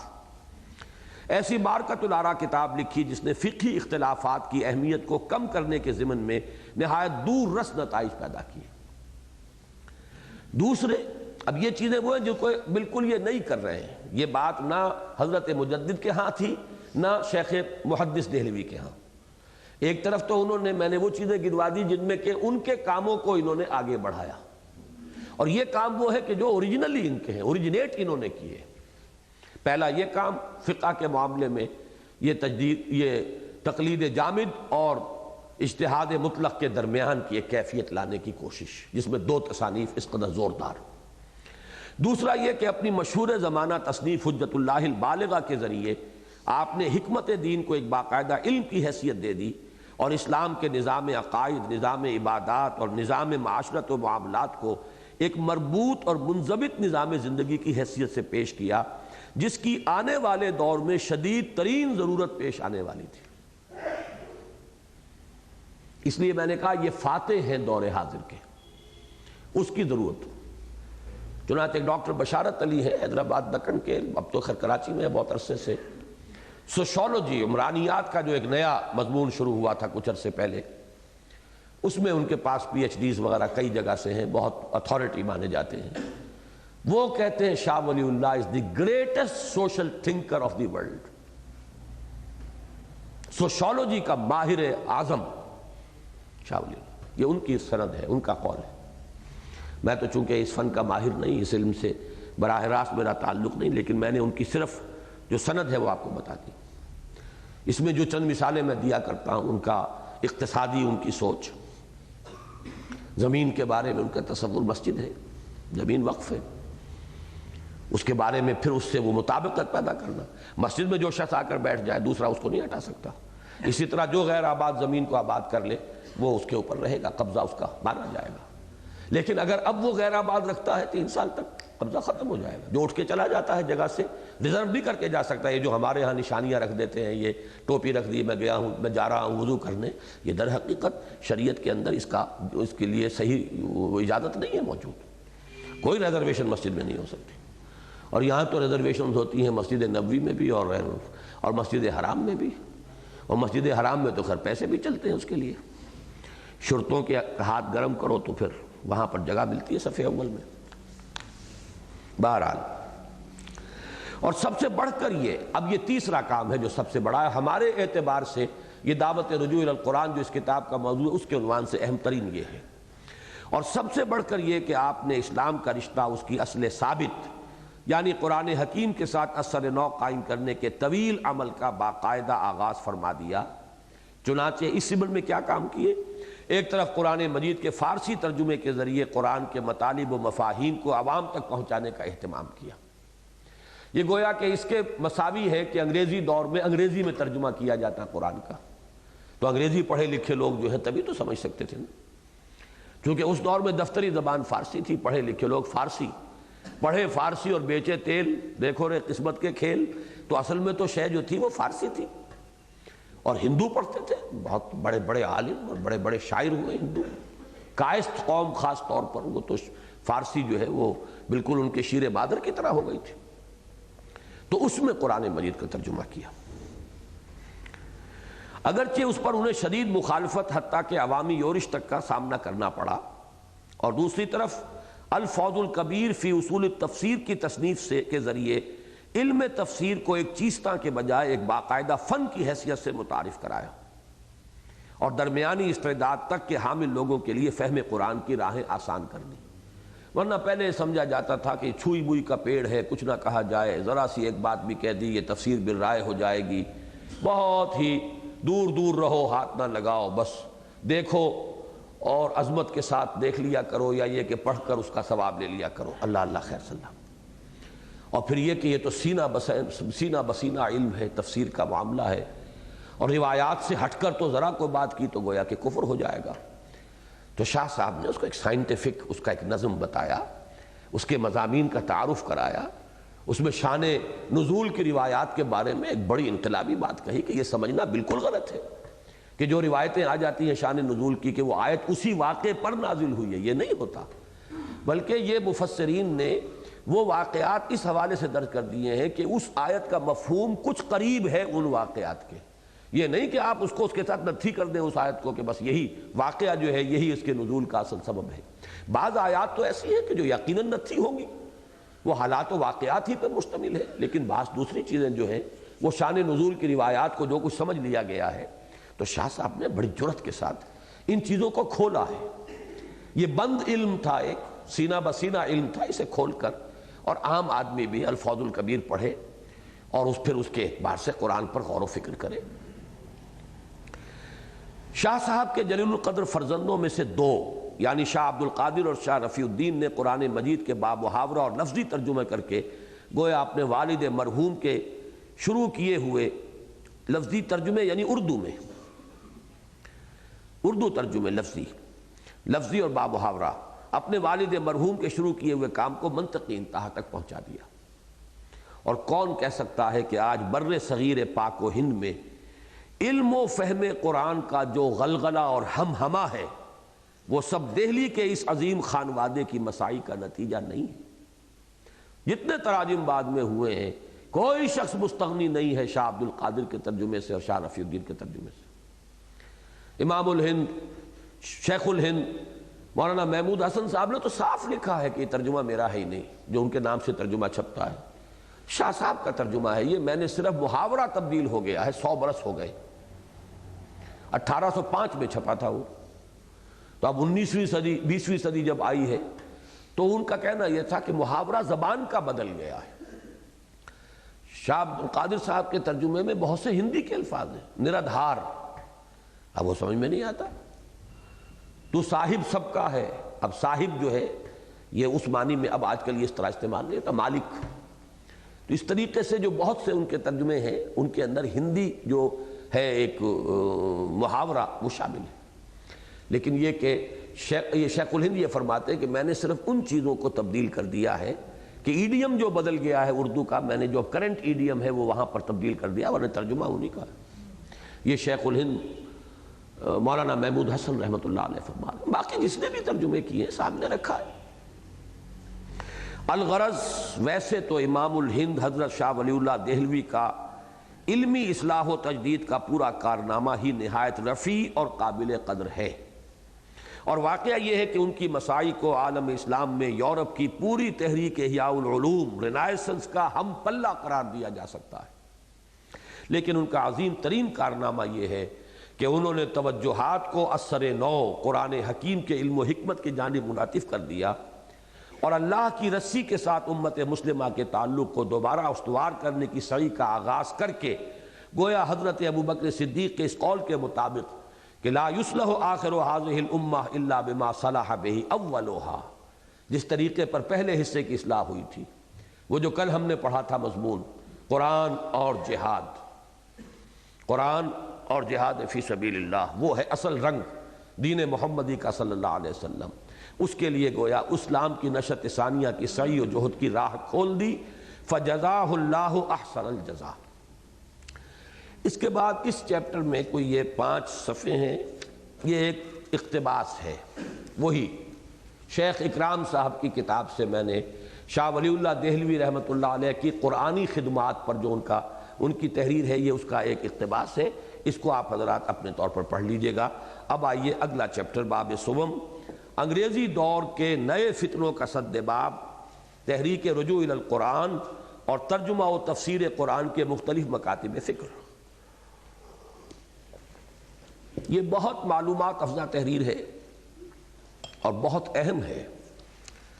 اس وقت کے جو حالات ہیں ہندوستان پاکستان کے کلچرل، علمی، تہذیبی، ان کو سمجھنے کے لیے بہت ضروری ہے، اور اس کے ضمن میں میں عرض کر دوں، یہ میں نے کسی اور جگہ بھی کہا ہے کہ معلومات، میں نے بلکہ اس کے مقدمے میں لکھ دیا ہے، آپ نے پڑھ لیا ہوگا کہ میں مرہون منت ہوں ان معلومات کے لیے پروفیسر یوسف سلیم چشتی صاحب کا، ورنہ یہ کہ ان تمام چیزوں کا، اس پوری تاریخ کا اور اس پورے اس دور کے ان تمام شخصیات کا مطالعہ براہ راست کرنے کا میرے پاس وقت نہیں تھا، تو بہت سی معلومات در حقیقت ان سے مستعار ہیں۔ پہلا صفحہ تو در حقیقت اب تک کی جو بحث ہے اس کا پھر خلاصہ ہے۔ صفحہ 109، امام الہند حضرت شاہ ولی اللہ دہلوی کے بارے میں ہم اپنا یہ تاثر بھی بیان کر چکے ہیں کہ دور صحابہ کے بعد کی پوری اسلامی تاریخ میں ان کی سی جامعیت کبریٰ کی حامل کوئی دوسری شخصیت نظر نہیں آتی، اور اس میں ہرگز کسی شک و شبے کی گنجائش نہیں ہے کہ وہ واقعتاً دور جدید کے فاتح ہیں، اور ساتھ ہی تجدید دین اور احیاء اسلام کے بلند و بالا مقاصد کے لیے ان کی ہمہ جہتی مساعی کا ایک اجمالی خاکہ بھی بیان کیا جا چکا ہے، اور یہ بھی عرض کیا جا چکا ہے کہ ان مختلف النوع اور وسیع الاطراف مساعی میں ان کی اہم ترین خدمت یہ تھی کہ انہوں نے اسلام کا رشتہ اس کی اصل ثابت یعنی قرآن حکیم کے ساتھ اثر نو قائم کرنے کے طویل عمل کا باقاعدہ آغاز فرما دیا، اور یہ کہ ان کا عظیم ترین کارنامہ یہ ہے کہ انہوں نے توجہات کو اثر نو قرآن حکیم کے علم و حکمت کی جانب منعطف کر دیا، اور اللہ کی رسی کے ساتھ امت مسلمہ کے تعلق کو دوبارہ استوار کرنے کی سعی کا آغاز کر کے گویا حضرت ابو بکر صدیق کے اس قول کے مطابق کہ لا یصلح آخر هذه الامت الا بما صلح به اولها اسلام کی نشأت ثانیہ کی سعی و جہد کی راہ کھول دی۔ اصل میں یہ اس وقت مجھے کیوں لکھنا پڑا کہ اس مقالے اور اس مقالے کے درمیان جو ہے میری تحریر میں 1 سال کا فصل ہے۔ وہ جنوری سن 76 میں چھپا تھا میثاق میں، پورے سال میرا تو قلم بمشکل کبھی اٹھتا ہے، پھر یہ کہ پھر گیپ آ جاتا ہے بہت، پھر کہیں کافی دنوں کے بعد جو ہے وہ پھر ہمت ہوتی ہے۔ تو یہ اس کے بعد یہ جو 2 چیپٹرز ہیں اب جو اس کے اندر آگے آ رہے ہیں، یہ دونوں چیپٹرز جو ہیں دسمبر سن 76 میں نے لکھے تھے، ایک مضمون کی حیثیت سے تقسیم کر کے 2 چیپٹرز بنایا ہے۔ تو چونکہ فصل اتنا تھا تو میثاق کے قارئین کو اس کے سلسلہ مضمون کو ان کے ذہن میں جوڑنے کے لیے یہ بات جو ہے اس کا اعادہ ضروری تھا، ورنہ کتاب میں اس کی ضرورت چندہ نہیں تھی۔ اس سے پہلے ہم یہ بھی واضح کر چکے تھے کہ صدر اول میں اسلام کی عظیم ترین حقیقتیں 2 ہی تھیں، ایک ایمان، وہ ظاہری اور قانونی اور فقہی ایمان نہیں جس کا تعلق اقرار باللسان سے ہے، بلکہ وہ حقیقی اور قلبی ایمان جو یقین بن کر انسان کے رگ و پے میں سرایت کر جائے، اور دوسرے جہاد فی سبیل اللہ جس کا مقصد ہو شہادت علی الناس، اعلاء کلمت اللہ اور اظہار دین حق علی الدین کلہ۔ اور چونکہ ایمان حقیقی کا منبع اور سرچشمہ ہے قرآن حکیم اور جہاد و قتال کی علامت ہے تلوار، لہذا مرد مومن کی شخصیت کا جو حیولہ چشم تصور کے سامنے ابھرتا ہے اس کے ایک ہاتھ میں بالکل بجا طور پر قرآن ہوتا ہے اور دوسرے میں تلوار۔ اب چلیے آگے۔ یہ صحیح ہے کہ امام الہند حضرت شاہ ولی اللہ دہلوی کی اپنی زندگی میں سر بکف اور سیف بدست اور کفن بردوش میدان جہاد و قتال میں نکلنے کا مرحلہ نہیں آیا، لیکن یہ بھی ایک ناقابل تردید حقیقت ہے کہ ان کی وفات کے نصف صدی کے اندر جہاد و قتال فی سبیل اللہ کا جو غلغلہ سرزمین ہند میں بلند ہوا وہ تمام تر انہی کی تجدیدی دعوت کی صدائے بازگشت تھی۔ شاہ اسماعیل تو ان کے پوتے ہی تھے، اور سید احمد بریلوی بھی انہوں نے بیعت کی تھی شاہ عبدالعزیز سے، اگرچہ وہ سلوک جو مروجہ ہے وہ انہوں نے طے نہیں کیا۔ جب تصور شیخ کا مسئلہ ہے ان کا کہ یہ تو مجھے تو شرک معلوم ہوتا ہے۔ ابھی بحث و نزاع ہی میں تھے کہ وہ شاہ عبد القادر آ گئے، انہوں نے بات سن کر کے انہوں نے کہا کہ چھوڑیے ان کو بھائی جان، ان کا میدان کچھ اور ہے، یہ اس میدان کے آدمی نہیں ہیں، اللہ نے ان سے کوئی اور کام لینا، یہ تصور شیخ والے راستے پر چلنے والے نہیں ہیں۔ یہاں تک بھی ہوا ہے کہ سید احمد بریلوی رحمۃ اللہ علیہ ترجمہ قرآن تک تو خوب چلے، آگے جب وہ کتابیں پڑھاتے تھے تو ان کی سمجھ میں نہیں آتی تھی، سمجھ میں آنے سے بھی زیادہ یہاں تک ہو گیا، کوئی نفسیاتی عارضہ اس کو سمجھا گیا کہ وہ کتاب کے اوپر توجہ جماتے تھے تو وہ حروف ہی غائب نظر ہی نہیں آ رہے، پڑھ لو کیا پڑھو گے۔ تو پھر اس وقت کہا گیا کہ انہیں اللہ نے کسی اور کام کے لیے پیدا کیا ہے، یہ فلسفہ اور منطق اور یہ اور وہ اور شرح حدیث اور فلاں اور فقہ کے دلائل اور جزیات، ان کے لیے اللہ نے انہیں پیدا ہی نہیں کیا، ان کا میدانی کو یا گویا کہ اس وقت کے وہ مدرسہ اور خانقاہ دونوں اس سے کوئی بالا تر شخصیت تھی سید احمد بریلوی رحمۃ اللہ علیہ کی۔ لیکن بہرحال سرپرستی ان کی اسی خانوادہ ولی اللہ ہی نے کی۔ اس اعتبار سے جو جہاد شہیدین کے نام سے مشہور ہے پچھلی صدی کا، در حقیقت وہ یوں سمجھا جا سکتا ہے کہ شاہ ولی اللہ ہی کی تجدیدی مساعی کا نتیجہ ہے۔ مجدد جو ہے 13ویں صدی ہجری کے وہ سید احمد بریلوی ہے رحمۃ اللہ علیہ، 11ویں صدی ہجری کے شیخ احمد سرہندی، 12ویں صدی ہجری کے شاہ ولی اللہ، لیکن 11ویں صدی میں آپ حضرت مجدد کے ساتھ شیخ محدث عبدالحق دہلوی کو بھی شامل کر لیجئے طبعاً۔ 12ویں صدی میں شاہ ولی اللہ کے ساتھ شامل کر سکتے ہیں شیخ محمد ابن عبد الوہاب کو طبعاً رحمہ اللہ، اور یہ جو 13ویں صدی ہے اس میں شاہ اسماعیل شہید اور سید احمد بریلوی اور طبعاً ان کے ساتھ شاہ اسماعیل شہید۔ اہل حدیث نہیں مانتے اس کو، کیونکہ وہ سمجھتے ہیں کہ شاہ اسماعیل شہید چونکہ کچھ اہل حدیث مزاج کے تھے، حالانکہ حنفی حضرات علماء اس کی نفی کرتے ہیں، وہ قطعاً اہل حدیث نہیں تھے، لیکن چونکہ کچھ ان کا گمان ہے کہ وہ اہل حدیث تھے تو وہ یہ کہنے کی کوشش کرتے ہیں کہ اصل میں تو کام شروع کیا تھا شاہ اسماعیل نے،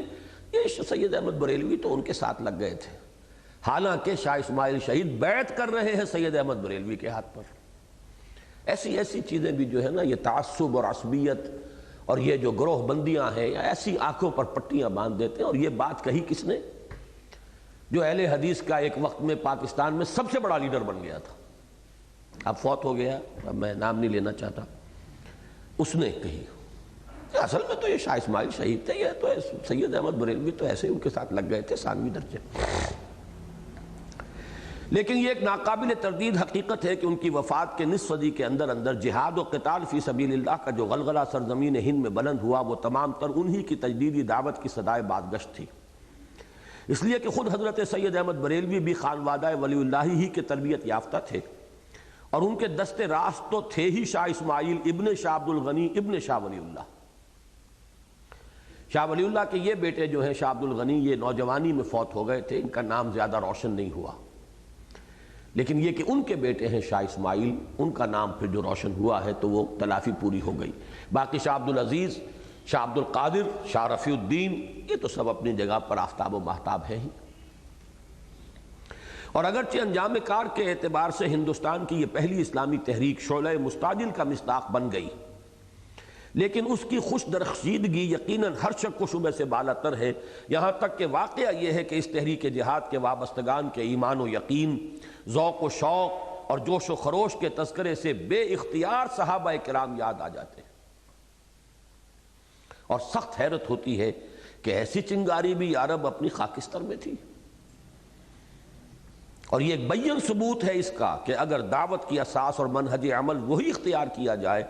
جو اسلام کے صدر اول میں کیا گیا تھا، تو سیرت و کردار کے وہی نمونے آج بھی تیار ہو سکتے ہیں جو دور صحابہ کا طرۂ امتیاز ہیں۔ گویا بقول جگر مراد آبادی، چمن کے مالی اگر بنا لے موافق اپنا شعار، اب بھی چمن میں آ سکتی ہے پلٹ کر چمن سے روٹھی بہار۔ اب بھی جو بات صحابہ کرام کے بارے میں حضرت عمر کے زمانے میں کہی گئی تھی، بیت المقدس کے لوگوں نے جو کچھ دیکھا تھا کہ شام داخل ہوئے ہیں فاتح افواج صحابہ کی،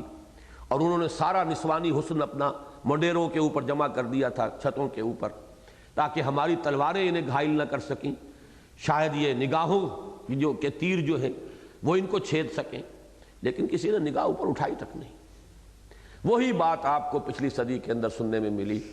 کہ یہ جو کاغان کے علاقے میں گجر قوم آباد ہے، بہت خوبصورت لوگ ہیں، مرد بھی، عورتیں نہایت حسین، وہ آپس میں یہ سرگوشیاں کرتی تھیں کہ یہ مولوی معلوم ہوتا ہے نامرد ہیں، انہوں نے ان میں سے کسی نے کبھی ہماری طرف دیکھا تک نہیں۔ یہ کردار 4 سال 5 سال ہو گئے تھے گھروں سے نکلے ہوئے، لیکن یہ کردار تھا ان کا، وہ بالکل وہی ہم رہبان باللیل و فرسان بالنہار والا نقشہ۔ اب اگلا مضمون شروع ہو رہا ہے، ہندوستان میں انگریز کی آمد سے کیا ہوا ہے۔ ہندوستان میں انگریز کی باقاعدہ عسکری تسلط کا آغاز تو 1757 میں جنگ پلاسی کے نتیجے میں، گویا شاہ ولی اللہ کی دہلوی کی زندگی ہی میں ان کی وفات سے 6 سال قبل ہو گیا تھا۔ شاہ ولی اللہ کی پیدائش ہے 1703، انتقال ہے 1763، وہی 60 برس۔ 1761 میں پانی پت کی تیسری جنگ، احمد شاہ ابدالی نے قبر توڑ دی، اللہ نے قبر توڑ دی مرہٹوں کی احمد شاہ ابدالی کے ذریعے، اور اس کے 2 سال بعد یہ مراجعت فرما ہو گئے اپنے پروردگار کی طرف۔ اور 1757 میں پلاسی کی جنگ ہو چکی ہے، 6 سال پہلے ان کے انتقال سے، اور انگریز کے قدم جو ہیں ایک حاکم کی حیثیت سے سرزمین ہند میں جم چکے ہیں۔ پہلے آئے تھے تاجروں کی حیثیت سے، انہوں نے تجارتی حقوق حاصل کیے تھے، اور یہ خاص طور پر جو ہے شاہ جہاں کے دور میں،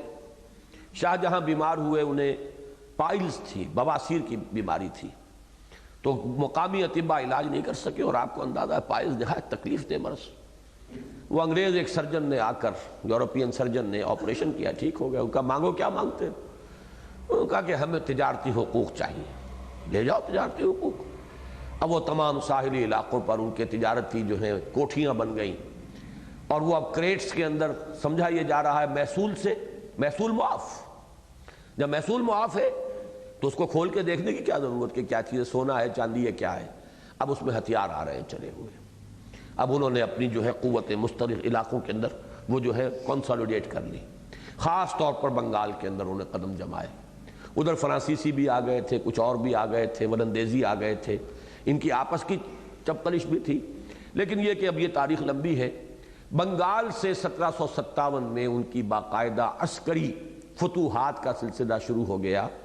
اور وہاں بھی غداری جو ہے وہ بھی میر جعفر جی ہاں میر صادق جی صادق تو جعفر از بنگال و صادق از دکن، یہ جو صادق ہے یہ تو دکن میں تھے۔ بہرحال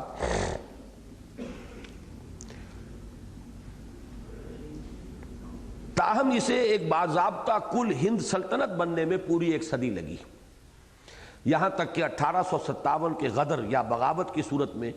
آخری ہچکی لے کر ہندوستان میں مسلمانوں کی حکومت کا 650 سالہ دور ختم ہو گیا اور تاریخ ہند کے برطانوی دور کا آغاز ہو گیا۔ اس سے پہلے جو تھا معاملہ وہ تھا ایسٹ انڈیا کمپنی کا، براہ راست تاج برطانیہ کے تحت نہیں تھا ہندوستان۔ 1857 کے اس جنگ آزادی یا اس وقت اسے غدر اور بغاوت کہتے تھے، اس کے بعد جو ہے پھر براہ راست جو ہے حکومت برطانیہ نے اسے اپنے تحویل میں لیا اور سلطنت برطانیہ کا یہ حصہ بن گیا۔ 18ویں صدی عیسوی کا نصف آخر اور 19ویں صدی کا نصف اول ہند میں سخت اضطراب اور انتشار اور شکست و ریخت کا زمانہ ہے، جس میں مسلمان بالخصوص حد درجے مایوسی اور دل شکستگی کا شکار رہے۔ مایوسی کے اس غلبے میں جبکہ حالت یہ ہوتی ہے کہ آرزو اول تو پیدا ہو نہیں سکتی کہیں اور ہو جائے تو مر جاتی ہے یا رہتی ہے خام، ظاہر ہے کہ تحریک شہیدین ایسی پرعزیمت دعوت کا پنپنا اور کامیاب ہونا آسان نہ تھا۔ چنانچہ یہی ہوا کہ 1831 میں شہیدین نے بخاک و خون غلطیدن کی روش اختیار کر لی اور اپنے بہت سے رفقا کے ساتھ جام شہادت نوش کر لیا، اور اس طرح بالا کوٹ کی فضاؤں میں دعوت ولی اللہ کی پہلی صدائے بازگشت دم توڑ گئی، اور بعد میں اگرچہ مجاہدین مسلسل من اثر نو جلوہ دہم دار و رسن راہ پر عمل پیرا رہے، اور ان کی مسائی کا سلسلہ بالآخر ریشمی رومالوں کی تحریک تک ممتد ہوا، لیکن ظاہر ہے کہ ان کا کوئی نتیجہ برآمد نہ ہو سکا، اور ہندوستان میں انگریز کا اقتدار اور قبضہ دن بدن مستحکم ہوتا چلا گیا۔ ایک تو جو بچے کچے مجاہدین تھے انہوں نے یاغستان میں جا کے اپنا مرکز بنا لیا جہاد کا، یہ پہاڑی علاقہ ہے آزاد قبائل میں، اور وہ کچھ تو اس خیال میں بھی تھے کہ شہادت نہیں ہوئی ہے سید صاحب کی بلکہ روپوش ہو گئے، دوبارہ ظاہر ہوں گے، انتظار میں رہے۔ پھر یہ کہ پورے ہندوستان میں جو سلسلہ تھا معتقدین کا، سید احمد بریلوی رحمۃ اللہ علیہ کے ان کی طرف سے چندے پہنچتے رہے وہاں، اور کچھ نہ کچھ وہ انگریزوں کو بھی پریشان کرتے رہے، یہ سارا سلسلہ چلتا رہا ہے۔ پھر انہی کے نقش قدم پر چلتے ہوئے بعض تحریکیں چلی ہیں بنگال میں، فرائضی تحریک، حاجی شریعت اللہ کی تحریک، یہ تمام تحریکیں در حقیقت اسی تحریک شہیدین کے یا آف شوٹس ہیں جو ان کے بعد بھی مختلف جگہوں پر یہ کام ہوتے رہے۔ لیکن یہ کہ جیسا کہ میں نے عرض کیا تھا کہ یہ تمام تحریکیں جو ہے اس اعتبار سے ناکام ہو گئیں کہ انگریز کے استحکام اور تمکن کا راستہ روکنے میں ان میں سے کسی کو کامیابی نہیں ہوئی، اور یہ ایک اسٹیبلش فیکٹ کی حیثیت سے آپ کو معلوم ہے کہ 1857 کے بعد تو ایک انگریز وائس رائے نے یا گورنر جنرل جو بھی اس وقت کہلاتا تھا یہ کہا تھا کہ will you be governed by sword or by pen؟ ہندوستانیوں تمہارے سامنے دو اب آپشنز ہیں، اگر تم اسی طرح جو ہے بغاوتیں کرتے رہو گے اور ہمیں پریشان کرتے رہو گے تو ہم تلوار سے حکومت کریں گے تم پر، اگر تم آرام سے بیٹھ جاؤ گے، پیسفل سٹیزنز بن جاؤ گے تو پھر ہم قلم سے حکومت کریں گے، اب چوائس تمہارا ہے، یو ڈیسائیڈ۔ برطانوی دور میں مسلمانان ہند زندگی اور موت کی جس کشمکش سے مسلسل دوچار رہے اس کے متعدد پہلو تھے، خالص دینی و مذہبی بھی، علمی و فکری بھی، سماجی و مجلسی بھی اور قومی و سیاسی بھی۔ ایک نئی طاقت، نئے فلسفے کے ساتھ، نئے علوم کے ساتھ، نئی تہذیب کے ساتھ، نئی زبان کے ساتھ ہندوستان میں آ کے حکمران ہو گئی، تو بڑے ہی وہ اسپیکٹ سے مختلف تھے جدھر مسائل پیدا ہوئے، مشکلات پیدا ہوئی، دینی اور مذہبی میں مسئلہ، اس کے بارے میں ابھی ہم آگے غور کریں گے، علمی و فکری، سماجی و مجلسی، تہذیب، تمدن، میز کے اوپر بیٹھ کے کھانا کھائیں کہ نہ کھائیں، چھری کانٹا استعمال کریں کہ نہ کریں، کسی نے چمچ بھی استعمال کر لیا تو اس وقت کے لوگوں کا جو مزاج تھا ان کا کرسٹان ہو گیا، یہ چمچ سے کھاتا کھانا، میز پر بیٹھ کے کھانا کھا لیا، گویا وہ تو بالکل ہی گیا۔ تو اب یہ ساری چیزیں ہو رہی تھیں۔ تو یہ ہے وہ ایسپیکٹس، دینی و مذہبی، علمی و فکری، سماجی و مجلسی اور قومی و سیاسی۔ ان میں سے اس وقت ہماری گفتگو خالص دینی و مذہبی کشمکش تک محدود ہے۔ قومی و سیاسی کشمکش کے بارے میں ہم نے 1967 میں انہی صفحات میں تفصیل کے ساتھ اظہار رائے کیا تھا۔ یہ مضامین اسلام اور پاکستان کے زیر عنوان کتابی صورت میں شائع کیے جا چکے ہیں، اور کل کا ہمارا پروگرام اب ان کے مطالعے کا ہے انشاءاللہ۔ مزید برآں یہ چومکھی جنگ، چومکھی ہو گئی نا، مذہبی، سیاسی، سماجی اور معاشرتی، علمی اور فکری، اور سیاسی اور قومی، چومکھی، چار طرف۔ مزید برآں یہ چومکھی جنگ مسلمانوں کو بیک وقت دو دشمنوں سے لڑنی پڑی، انگریزوں سے بھی اور ہندوؤں سے بھی۔ اس لیے کہ ہوا کیا، ہندوؤں کو ہوش آ گئی، پہلے تو مسلمانوں کو نیچے دبے ہوئے تھے، اب جب انگریز آ گئے، یہ تفصیل سے اس میں مضمون میں زیر بحث آئیں گی یہ چیزیں، تو فطری طور پر انگریز کو مسلمان سے خدشہ تھا کہ حکومت ان سے لی ہے، ان میں حکومت حاصل کرنے کا جذبہ ہوگا، انگڑائی لے گی، امنگے۔ ہندو تو پہلے بھی غلام تھے، اب بھی غلام ہو گئے، چینج آف ماسٹرز کا مسئلہ ہے، لہذا ہندو کو حوصلہ دو، ہندو کو سپورٹ کرو، مسلمان کو دباؤ، یہ تھی ان کی پالیسی۔ لہذا ہندو جو ہے اب اس کی باسی کڑی میں بھی ابال آیا، وہ بھی اب مسلمانوں سے انتقام لینے کا سوچنے لگا، 1000 سالہ حساب کتاب ہے، چکانا ہے، اب معسود وصول کرنا ہے، اس کی تو ذہنیت جو ہے وہ سود خوری کی تھی۔ تو اب یہ دو محاذ مسلمانوں کو، ہندوؤں سے بھی اور انگریزوں سے بھی، اور ہر ایک کے یہ چار ایسپیکٹس ہیں، اور جیسا کہ بالعموم ہوتا ہے اس میں اولاً مسلمانوں کو مدافعت ہی پر اکتفا کرنی پڑی، اور ایک طویل عرصے کے بعد ہی یہ صورت پیدا ہو سکی کہ قدم جما کر کسی مثبت اساس پر تعمیر جدید کی کوشش شروع کر سکے۔ خالص مذہبی میدان میں مسلمانوں کو سب سے پہلے عیسائی مشنریوں کی یلغار سے سابقہ پیش آیا۔ یہ مضمون بھی پروفیسر یوسف سلیم چشتی صاحب کا بڑا ہی محبوب مضمون تھا۔ عیسائیت ہندوستان میں کس طرح پھیلی ہے، ان کے اعداد و شمار، تاریخ وار تمام حقائق ان کی انگلیوں پر تھے، اور تقابل کیا کرتے تھے مرثیہ کہ مسلمانوں نے 600 برس تک تخت دہلی پر حکومت کی، کوئی تبلیغی کوشش نہیں، کسی زبان میں قرآن کا ترجمہ نہیں، اور انگریزوں نے کل 20 برس بعد بائبل کا ترجمہ شائع کر دیا، اور پھر چند ہی سالوں کے اندر ہندوستان کی تمام زبانوں کے اندر بائبل کا ترجمہ۔ یہ فرق، تفاوت۔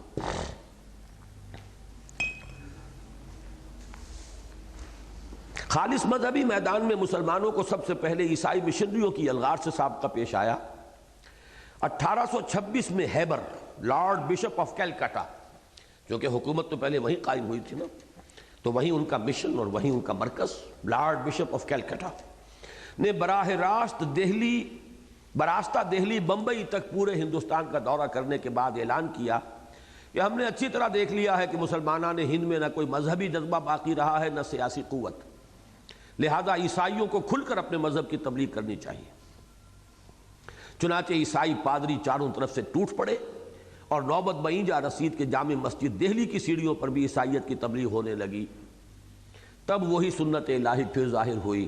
خون اسرائیل آ جاتا ہے آخر جوش میں، توڑ دیتا ہے کوئی موسیٰ طلسم سامری۔ اور یہ سعادت اسی خطے کے حصے میں آئی جس میں علم و حکمت ولی اللہ کے چشمے بہہ رہے تھے۔ یہ یو پی کا دوآبہ کہلاتا ہے، اسے جغرافیہ کے اعتبار سے سمجھ لیجئے۔ اگر انڈیا کا جغرافیہ کہیں آپ کے سامنے ہے نقشہ، تو جو پرانا پنجاب ہوتا تھا اس کی مشرقی سرحد بنتی تھی نیچے دریائے جمنا۔ دریائے جمنا جو ہے وہ سیپریٹ کرتا تھا پنجاب کو یو پی سے، شمال سے جنوب کی طرف بہہ رہا ہے۔ تھوڑے فاصلے پر اور مشرق میں وہ دریائے گنگا ہے، وہ بھی شمال سے جنوب کی طرف بہہ رہا ہے۔ نیچے جا کر پھر ان دونوں کی ڈائریکشن جو ہے ایسٹ ورڈ ہو جاتی ہے، ساؤتھ ایسٹ۔ پھر الہ آباد میں جا کر یہ ملتے ہیں، سنگم جو ہے الہ آباد میں ہے۔ تو یہ جو دو دریاؤں کے درمیان جو ضلع آتے ہیں انہیں کہا جاتا ہے دوآبہ۔ اس دوآبے میں 3 اضلاع بہت اہم ہیں۔ میرٹھ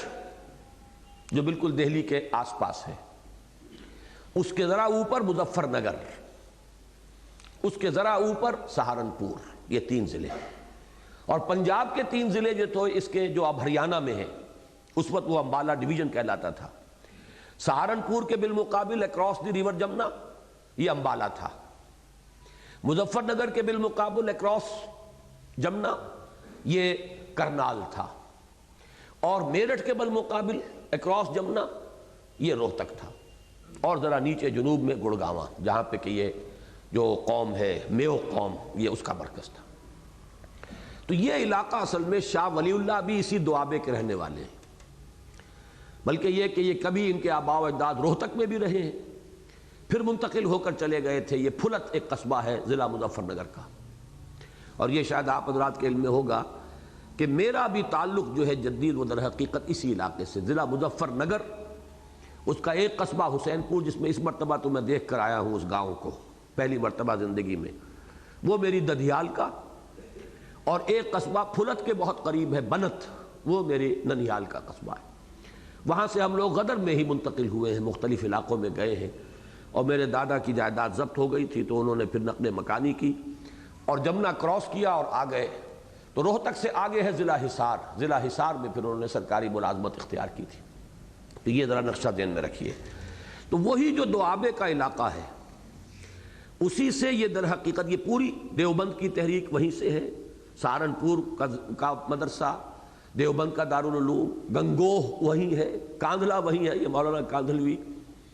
جو مولانا ادریس احمد کاندھلوی، پھر مولانا محمد مالک کاندھلوی، پھر یہ جو تبلیغی جماعت کی ساری قیادت ہے یہ بھی کاندھلوی ہے.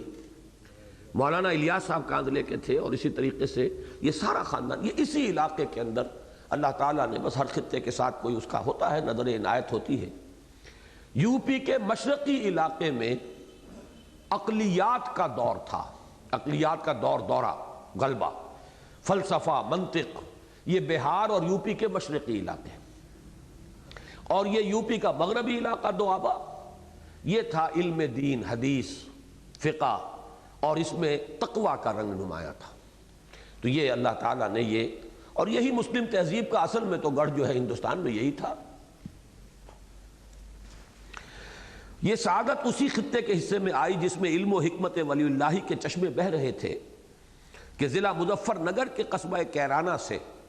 مولانا رحمت اللہ نامی شخصیت ابھری، جس نے پادری فینڈر کی کتاب میزان الحق کا دندان شکن اور مسکت جواب اظہار الحق کے نام سے تحریر کیا اور ایک مناظرے میں بھی شکست دی. نتیجتاً پادری صاحب موصوف کو ہندوستان سے دم دبا کر بھاگتے ہی بنی. اور جب انہوں نے اپنی سرگرمیوں کا مرکز ترکی کو بنایا اور وہاں کے علماء کا ناک میں دم کر دیا، اور وہاں سے طلبی پر مولانا رحمت اللہ کیرانوی ترکی پہنچے تو وہ وہاں سے بھی 9-2-11 ہو گیا. بلکہ جب خبر ملی کہ وہ رحمت اللہ آ رہا ہندوستانی تو وہاں سے بھی بھاگ گیا. بات کیا تھی کہ علماء نے پڑھا ہی نہیں تھا. وہ پڑھ کر آتے تھے قرآن، پڑھ کر آتے تھے حدیث، پڑھ کر آتے تھے عربی، فارسی. وہ تو میں آپ کو بتا چکا ہوں واقعہ عجیب و غریب کہ وہی شاہجہاں کے دربار میں تمام درباری علماء نے کہا یہ آیت قرآن کی ہے ہی نہیں، اور اس پادری نے نکال کر قرآن کھول کر آیت دکھا دی، دیکھو یہ ہے. یہ تو بہت ہو چکا تھا قرآن سے، تو اب کیسے جواب دیں؟ وہ تیار ہو کر آتے تھے، بہت ان کی تعلیم ہوتی تھی، تربیت ہوتی تھی، فارسی عربی کے بہت بڑے اسکالرز ہوتے تھے. وہ ان کے پیچھے پوری حکومتوں کی سپورٹس ہوتی تھی. ان کے بجٹس جو ہیں ان مشنز کے پوری حکومتوں کے بجٹوں کے برابر ہیں. تو ظاہر بات ہے مقابلہ نہیں تھا. لیکن یہ کہ اللہ تعالیٰ کو تو اپنے اس دین کی حفاظت کرنی ہے. مولانا رحمت اللہ کیرانوی رحمت اللہ علیہ نے برملا اور بروقت جواب دیا. مباحثے اور مناظرے میں اس شکست فاش کا نتیجہ یہ نکلا کہ بعد میں ہندوستان میں عیسائیت کی تبلیغ کھلے میدان میں خم ٹھونک کر کبھی نہ کی جا سکی. وہ جو چیلنجنگ انداز تھا کہ جامع مسجد کی سیڑھیوں پر کھڑے ہو کر پادری فینڈر نے چیلنج کیا تھا پورے ہندوستان کے علماء کو جو چاہے مجھ سے مناظرہ کر لے، یہ پھر اب ان کے اندر ہمت نہیں رہی. اب تو وہ کیا کرتے ہیں کہ غریبوں کی بستیوں کے آس پاس جا کے کچھ بسکٹوں کے ڈبے ان کو تقسیم کرو، کچھ گھی کے، دودھ کے، کچھ ان کی لڑکیوں کو تعلیم دلوا کے نرسیں بنوا دو. تو اس طریقے سے ان کے دل ہاتھ میں لے کر تو نام بدل دو. وہ عنایت علی تھا، وہ عنایت مسیح ہو گیا. اللہ خیر صلی اللہ، باقی اور کچھ کرنا ہی نہیں. شریعت وریعت وہاں ہے ہی کوئی نہیں. تو خم ٹھوک کر میدان میں یہ تبلیغ نہیں ہو سکی، اور اس کی واحد ممکن صورت صرف یہ رہ گئی کہ پسماندہ طبقات کی تالیف قلب کے ذریعے کچھ لوگوں کے ناموں کے آگے چپکے سے مسیح کا لاحقہ چسپاں کرا دیں۔ البتہ اس میں ایک چیز اور ہے جو یہاں پہ رہ گئی ہے، ایک اور ان کا رہا ہے طریق واردات، اور وہ ہے ان مشن سکولوں کا۔ مشن سکول اور یہ تمام جو سیکرڈ ہارٹ اور فلانا اور یہ جو ہیں، ان کے ذریعے ایک شخص سے یہ روایت آپ نے بھی سنی ہوگی کہ ایک مرتبہ کسی نے پوچھا کہ آپ اتنے روپے خرچ کرتے ہیں، حاصل کیا ہوتا ہے، کتنے لوگوں کو عیسائی بنایا؟ تو ایک شخص نے جواب دیا عیسائیوں کی طرف سے کہ عیسائی تو ہم نے بہت کم بنائے، نہیں بنائے، لیکن مسلمان بھی نہیں رہنے دیا۔ یہ ان کا یہ جو طریق ہے واردات کا، یہ تو چلا ہے۔ جو وہاں سے پڑھ کر نکلے ہیں پھر ان کا اپنے دین سے، اپنے اعتقادات سے، اپنی تہذیب سے، اپنے کلچر سے تعلق منقطع ہو گیا۔ جی آرنلڈ کے الفاظ۔ اچھا، دوسری طرف عیسائی پادریوں کی دیکھا دیکھی ہندوؤں کی باسی کڑی میں بھی ابال آ گیا۔ آؤ نا ہم بھی سیر کریں کوہ طور کی، مسلمان اس وقت دبے ہوئے تو ہیں، ذرا ہم بھی کچھ اپنا غصہ نکال لیں۔ اور مسلمانوں پر ان کا تبلیغی حملہ دو صورتوں میں ہوا، ابھی اس کو سمجھنے کی ضرورت ہے۔ عیسائیت والی بات تو ایک ٹرانزینٹ پیریڈ تھا، ان کا وہ ایگریسو دور تو ختم ہو گیا، اگرچہ ابھی تک مشنریز ہیں، کام کر رہے ہیں بے تحاشا۔ پاکستان میں تو جتنا فروغ ہوا ہے آزادی کے بعد، اس کا 100واں حصہ بھی پہلے نہیں تھا۔ لیکن اصل میں پورے ہندوستان کے اعتبار سے اب غور کیجئے تو یہ ہندوؤں کا حملہ مسلمانوں پر دو مختلف شکلوں میں ہوا ہے۔ ایک خالص رجعتی اور تنگ نظرانہ انداز میں مخالفت، مسلمانوں پر حملہ، نفی، اعتراضات قرآن پر، حضور کی سیرت پر حملے، رقیق حملے۔ دوسرے قدرے وسیع المشربی کے رنگ اور ترقی پسندانہ انداز میں۔ آپ اس کو یوں کہہ سکتے ہیں کہ ایک ہے زہر دے کر مارنا، ایک ہے گڑ کھلا کے مارنا۔ وسیع المشربی، جی تمام دین ایک ہی ہیں، کیا فرق پڑتا ہے، یہ تنگ نظری نہیں ہونی چاہیے، اور تو اسلام تو خود کہتا ہے لا اکراہ فی الدین، کیوں ان چیزوں کے اندر جھگڑا جائے۔ بس جو چیزیں سب کے نزدیک مشترک ہیں، کامن ڈینومینیشن جو ہے اس کو نکال لو، اس میں سے جو چیزیں مشترک ہیں، سچ بولو، جھوٹ نہ بولو، کم نہ تولو، وعدہ خلافی نہ کرو، بس یہ ہے اصل ایسنس آف دین، کیا فرق پڑتا۔ یہ وہی فلسفہ جو اکبر کا تھا، یا جو اس وقت بھکتی تحریک نے جو ڈیفنس اپنا کیا تھا، ہندوازم کا defence against the onslaught of Islam. ان میں سے پہلے کا حشر تو اگرچہ عیسائی مشنریوں کے انجام جیسا ہی ہوا، لیکن جس طرح کوئی بخار جاتے جاتے مریض کے لیے کوئی اذیت بخش چیز چھوڑ دیتا ہے، جسے عام گھریلو زبان میں بخار کا موتنا کہتے ہیں، یہاں پہ کوئی چھالے نکل آئے، کچھ اور ہو گیا، یہ ہمارے ہاں کی کولوکیل لینگویج میں کہتے ہیں بخار موت گیا، یہ بخار تو چلا گیا، یہ لعنت چھوڑ گیا۔ اسی طرح یہ فتنہ بھی جاتے جاتے جسد ملت میں ایک سرطان کی جڑیں جما گیا۔ رہا دوسرے انداز کا حملہ تو اس نے میٹھی چھری والا کام کیا، اور مسلمانوں نے ہند کے اچھے بھلے حصے کو متاثر کیا، یہاں تک کہ بعض انتہائی اہم شخصیتیں بھی اس کی زلف گراگیر کی اسیر ہو گئیں۔ یہ تو گویا کہ دونوں کا میں نے بہت اجمال میں ذکر کر دیا، اصل آگے تفصیل آ رہی ہے۔ اول الذکر حملہ جو جارحانہ انداز میں تھا، اور جس میں حملہ تھا آریہ سماجیوں کی جانب سے ہوا۔ آریہ سماج ایک نئی آرگنائزیشن قائم ہوئی، جنہوں نے 1865 ہی کے لگ بھگ مسلمانوں کو للکارنا شروع کر دیا تھا،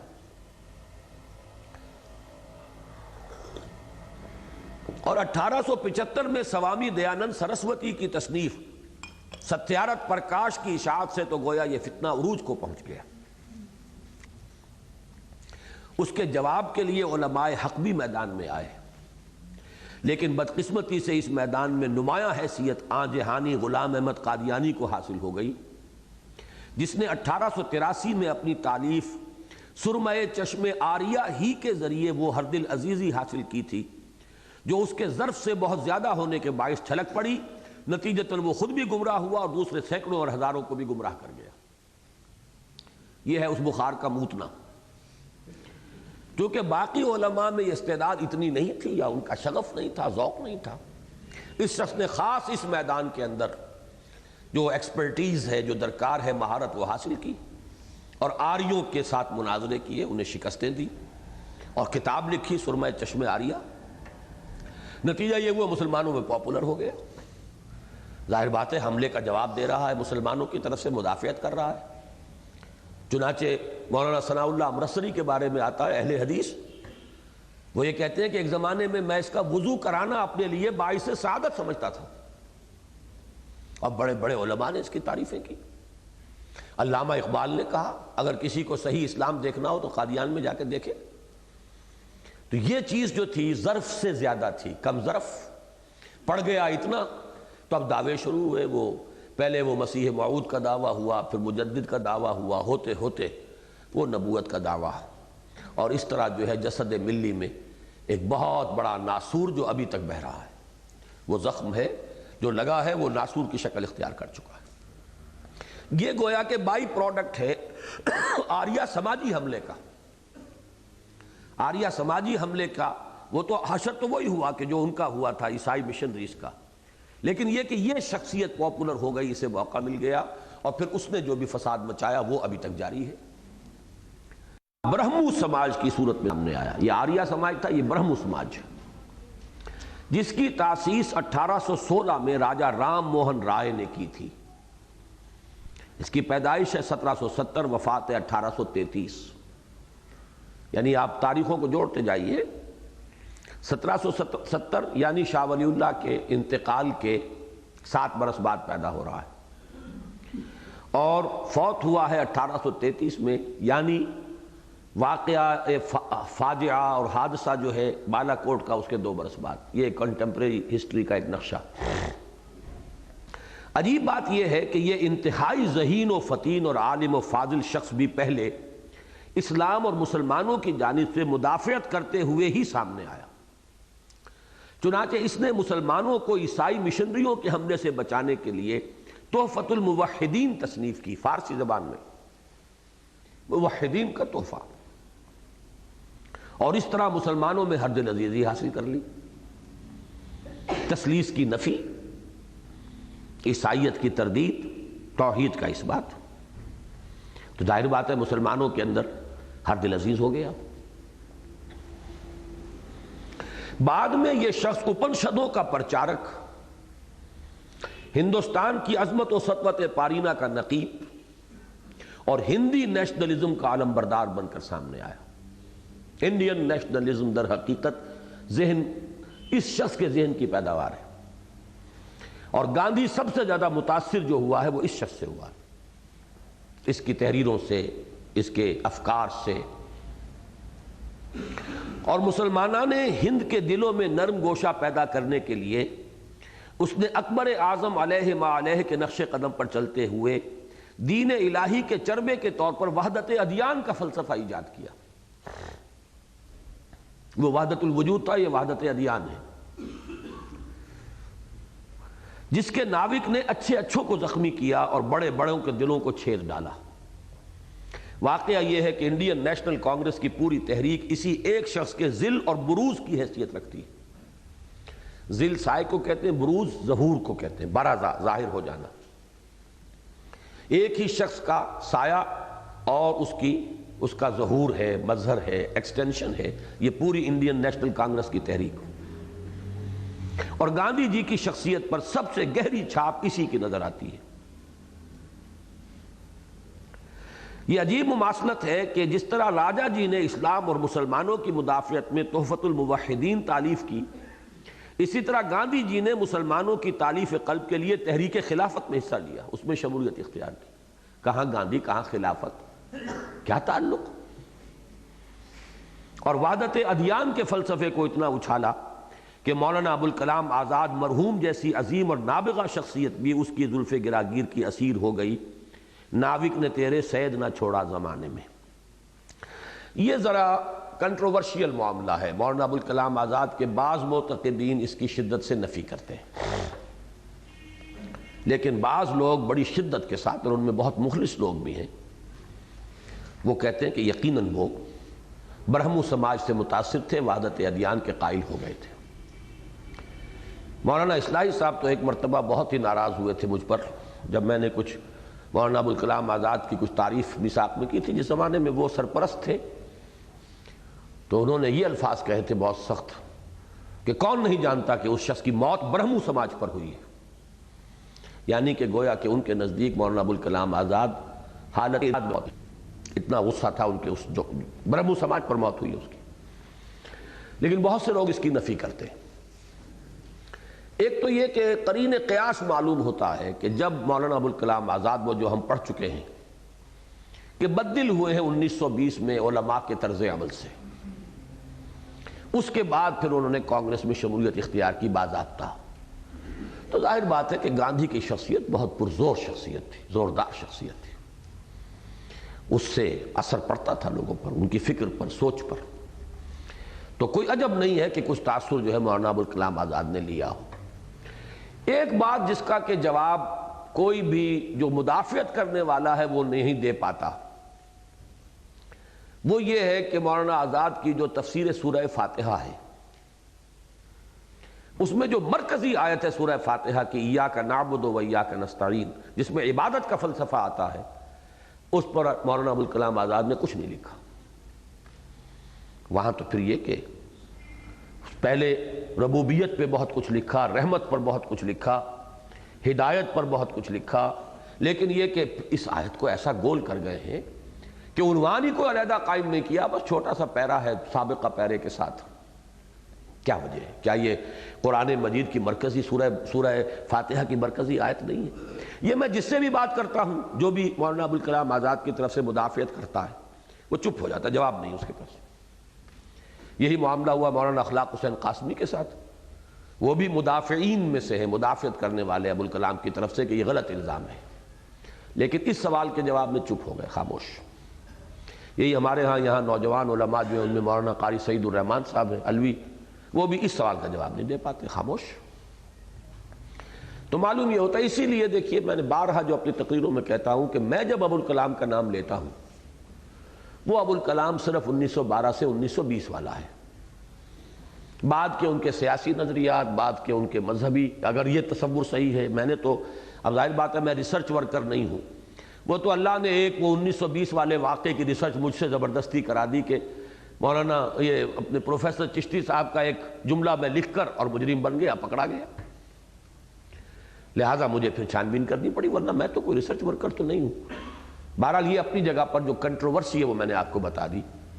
قرین قیاس ہے یہ، اس کو یعنی یہ کہ بات کچھ سمجھ میں آتی ہے، گاندھی کی شخصیت کے ساتھ ان کا جو قرب رہا اور جس قدر پھر وہ جس طرح انہوں نے اپنے آپ کو انڈین نیشنل کانگریس کے اس پوری تحریک میں گم کیا ہے، تو میں سمجھ میں آتی ہے بات کہ اس فلسفے کا بھی کوئی اثر انہوں نے قبول کیا ہو، واللہ اعلم۔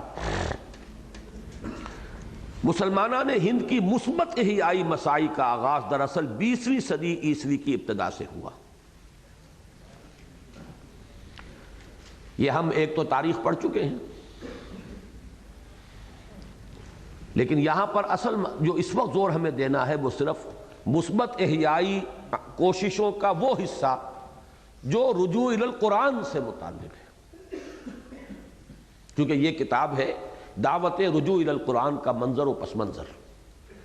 یہ پروسیس شاہ ولی اللہ سے شروع ہوا، اردو میں ترجمہ الفوز الکبیر کی تصنیف تالیف، 2 بیٹوں نے ترجمے کیے۔ 19ویں صدی کا اکثر حصہ عسکری تحریکوں کے نظر ہو گیا، علمی کام اور یہ کام نہیں چل سکے۔ تحریک شہیدین اولاً، پھر وہ بغاوت یا جنگ آزادی اور اس کے پھر اس کے جو اثرات پڑے۔ البتہ 19ویں صدی کے آخر میں پھر وہ پروسیس شروع ہو گیا، انگریزی حکومت اسٹیبلش ہو گئی، اور اب جب لوگوں کو تسلیم کر کے کہ اب یہ تو ہے یہاں، اس کو ریکنسائل کر کے پھر جب سوچا تو پھر جو سلسلے شروع ہوئے اب ان کا ذکر ہے، اور ان میں بھی خاص طور پر تحریک کا نہیں، یعنی حزب اللہ کا ذکر یہاں نہیں آئے گا، اسی طریقے سے جماعت اسلامی کا ذکر یہاں نہیں آئے گا، تبلیغی جماعت کا ذکر نہیں آئے گا۔ ان احیائی مساعی کا ایک خاص گوشہ یعنی رجوع الی القرآن کی دعوت، اس کے اعتبار سے اب یہاں پر سارا جائزہ اور تجزیہ ہے۔ یہ مساعی قومی اور ملی سطح پر اور خالص سیاسی میدان میں بھی ہوئی، اور علمی و فکری سطح پر بھی۔ ہم مختلف مواقع پر اس احیائی عمل کے مختلف پہلوؤں پر اظہار رائے کر چکے ہیں۔ آج ہمیں اس ہمہ جہتی عمل کے اس پہلو پر روشنی ڈالنی ہے جو ہمارے نزدیک خالص تجدید و احیاء دین اور ٹھیٹھ اسلام کی نشأت ثانیہ کے اعتبار سے اہم ترین ہے، اور وہ یہ کہ بحمد اللہ نگاہوں کا ارتکاز رفتہ رفتہ قرآن مجید پر ہوتا جا رہا ہے، اور امت مسلمہ جو کلام اللہ سے بالکل بیگانہ ہو گئی تھی دوبارہ اس کی طرف متوجہ ہو رہی ہے۔ اس عمل کا آغاز جیسا کہ عرض کیا جا چکا ہے 18ویں صدی میں شاہ ولی اللہ دہلوی نے قرآن مجید کے فارسی ترجمے اور الفوز الکبیر فی اصول التفسیر کی تالیف سے کیا۔ 19ویں صدی کے آغاز میں ان کے دو صاحبزادوں شاہ رفیع الدین اور شاہ عبد القادر کے الگ ترتیب لفظی اور بامحاورہ اردو ترجمے شائع ہوئے، شاہ رفیع الدین کا 1805 میں اور شاہ عبد القادر کا 1810 میں۔ 19ویں صدی کا اکثر حصہ اگرچہ سیاسی شکست و ریخت اور عیسائیوں اور آریہ سماجیوں کے ساتھ مباحثوں اور مناظروں میں بیت گیا، تاہم اس کے اواخر ہی میں رجوع الی القرآن کا وہ عمل پھر شروع ہو گیا جو 20ویں صدی کے اوائل میں پوری شدت کو پہنچا۔ رجوع الی القرآن کے اس عمل کا جائزہ لیتے ہوئے یہ بہت اہم پیراگراف ہے، اس کو اچھی طرح سمجھ لیں کہ جب ہم جائزہ لے رہے ہیں کہ کن کن گوشوں میں کام ہوا ہے رجوع الی القرآن کا، یہ دعوت اس میں کس کس کی مساعی ہیں، رجوع الی القرآن کے اس عمل کا جائزہ لیتے ہوئے یہ امر پیش نظر رہنا ضروری ہے کہ آغاز کار میں اس میں ان گروہوں نے بھی حصہ لیا جو بعد میں انتہائی غلط راہوں پر چل نکلے اور ضلوا فاضلوا کا مصداق کامل بن گئے، خود بھی گمراہ ہوئے دوسروں کو بھی گمراہ کیا۔ ان میں وہ بھی ہیں جو ضلوا ضلالا بعیدا کہ اس حد کو پہنچ گئے کہ امت کو مجبوراً ان کا تعلق اپنے سے منقطع کرنا پڑا، جیسے قادیانی، اور وہ بھی ہیں جن کی یا تو گمراہی اس درجے کی نہ تھی یا اہمیت اتنی نہ تھی کہ یہ انتہائی قدم اٹھایا جاتا، جیسے چکڑالوی اور پرویزی۔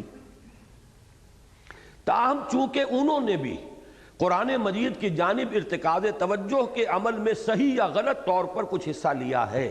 لہذا ان کا ذکر کیا جا رہا ہے، اسے کسی بھی درجے میں ان کی تائید کے مترادف نہ سمجھا جائے۔ اب آپ یہ سن لیجئے، اور فَإِن تَعْجَبْ فَعْجَبٌ قَوْلُهُمْ تعجب کرنا ہے تو خوب کیجئے۔ مولانا اصلاحی صاحب نے جب وہ 1-2 ورقہ میرے خلاف چھاپا تھا، ایک خط، اس میں الزام تھا کہ اس نے قادیانیوں کی تعریف کی ہے۔ اس وضاحت کے باوجود کہ ہم ذکر کر رہے ہیں ان کی تائید کے اس کو مترادف نہ سمجھا جائے، سب سے پہلے تو اندازہ کرنا چاہیے کہ گزشتہ صدی کے ربع آخر اور موجودہ صدی کے ربع اول میں ترجمہ و تفسیر قرآن کے ذیل میں بر صغیر پاک و ہند میں کس قدر کام ہوا، اور یہ بھی یوں نہ سمجھیے کہ یہ کمپریہنسو لسٹ ہے، آل امبریسنگ، یہ تو یوں سمجھیے کہ بس موٹے موٹے جو بھی حافظے کے اندر تھے، کچھ چشتی صاحب نے بتائے، کچھ میں نے جمع کیے، ورنہ یہ کہ کام اس سے کہیں زیادہ وسیع ہے۔ سب سے پہلے سر سید احمد خان مرحوم نے 1875 میں اپنے 7 روزہ اخبار تہذیب الاخلاق میں تفسیر قرآن کا سلسلہ شروع کیا، جو 11 سال میں 15 پاروں تک پہنچ کر رک گیا۔ 1903 میں ڈپٹی نذیر احمد کا ترجمہ شائع ہوا، 1906 میں مرزا حیرت دہلوی کا ترجمہ شائع ہوا، 1910 میں مولوی فتح محمد جالندری کا ترجمہ شائع ہوا، 1905 میں مولوی عبداللہ چکڑالوی کی تفسیر شائع ہوئی، 1911 میں مرزا ابو الفضل ایرانی شیعہ نے انگریزی میں ترجمہ شائع کیا، اس کو دیکھ کر نواب عماد الملک بلگرامی نے اس سے بہتر ترجمہ شروع کیا، لیکن 16 پاروں تک ہی پہنچ پائے تھے کہ فوت ہو گئے، لہذا یہ نامکمل رہ گیا اور شائع نہ ہو سکا۔ 1906 میں مولانا اشرف علی تھانوی نے تفسیر بیان القرآن لکھنی شروع کی، جو 1915 میں مکمل ہوئی۔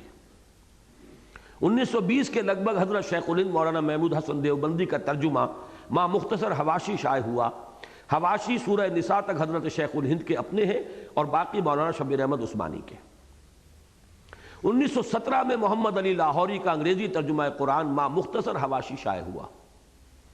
اور اسے اس قدر شہرت حاصل ہوئی کہ 1920 تک کل 3 برس میں اس کے 30,000 نسخے فروخت ہو گئے، انگریزی ترجمہ۔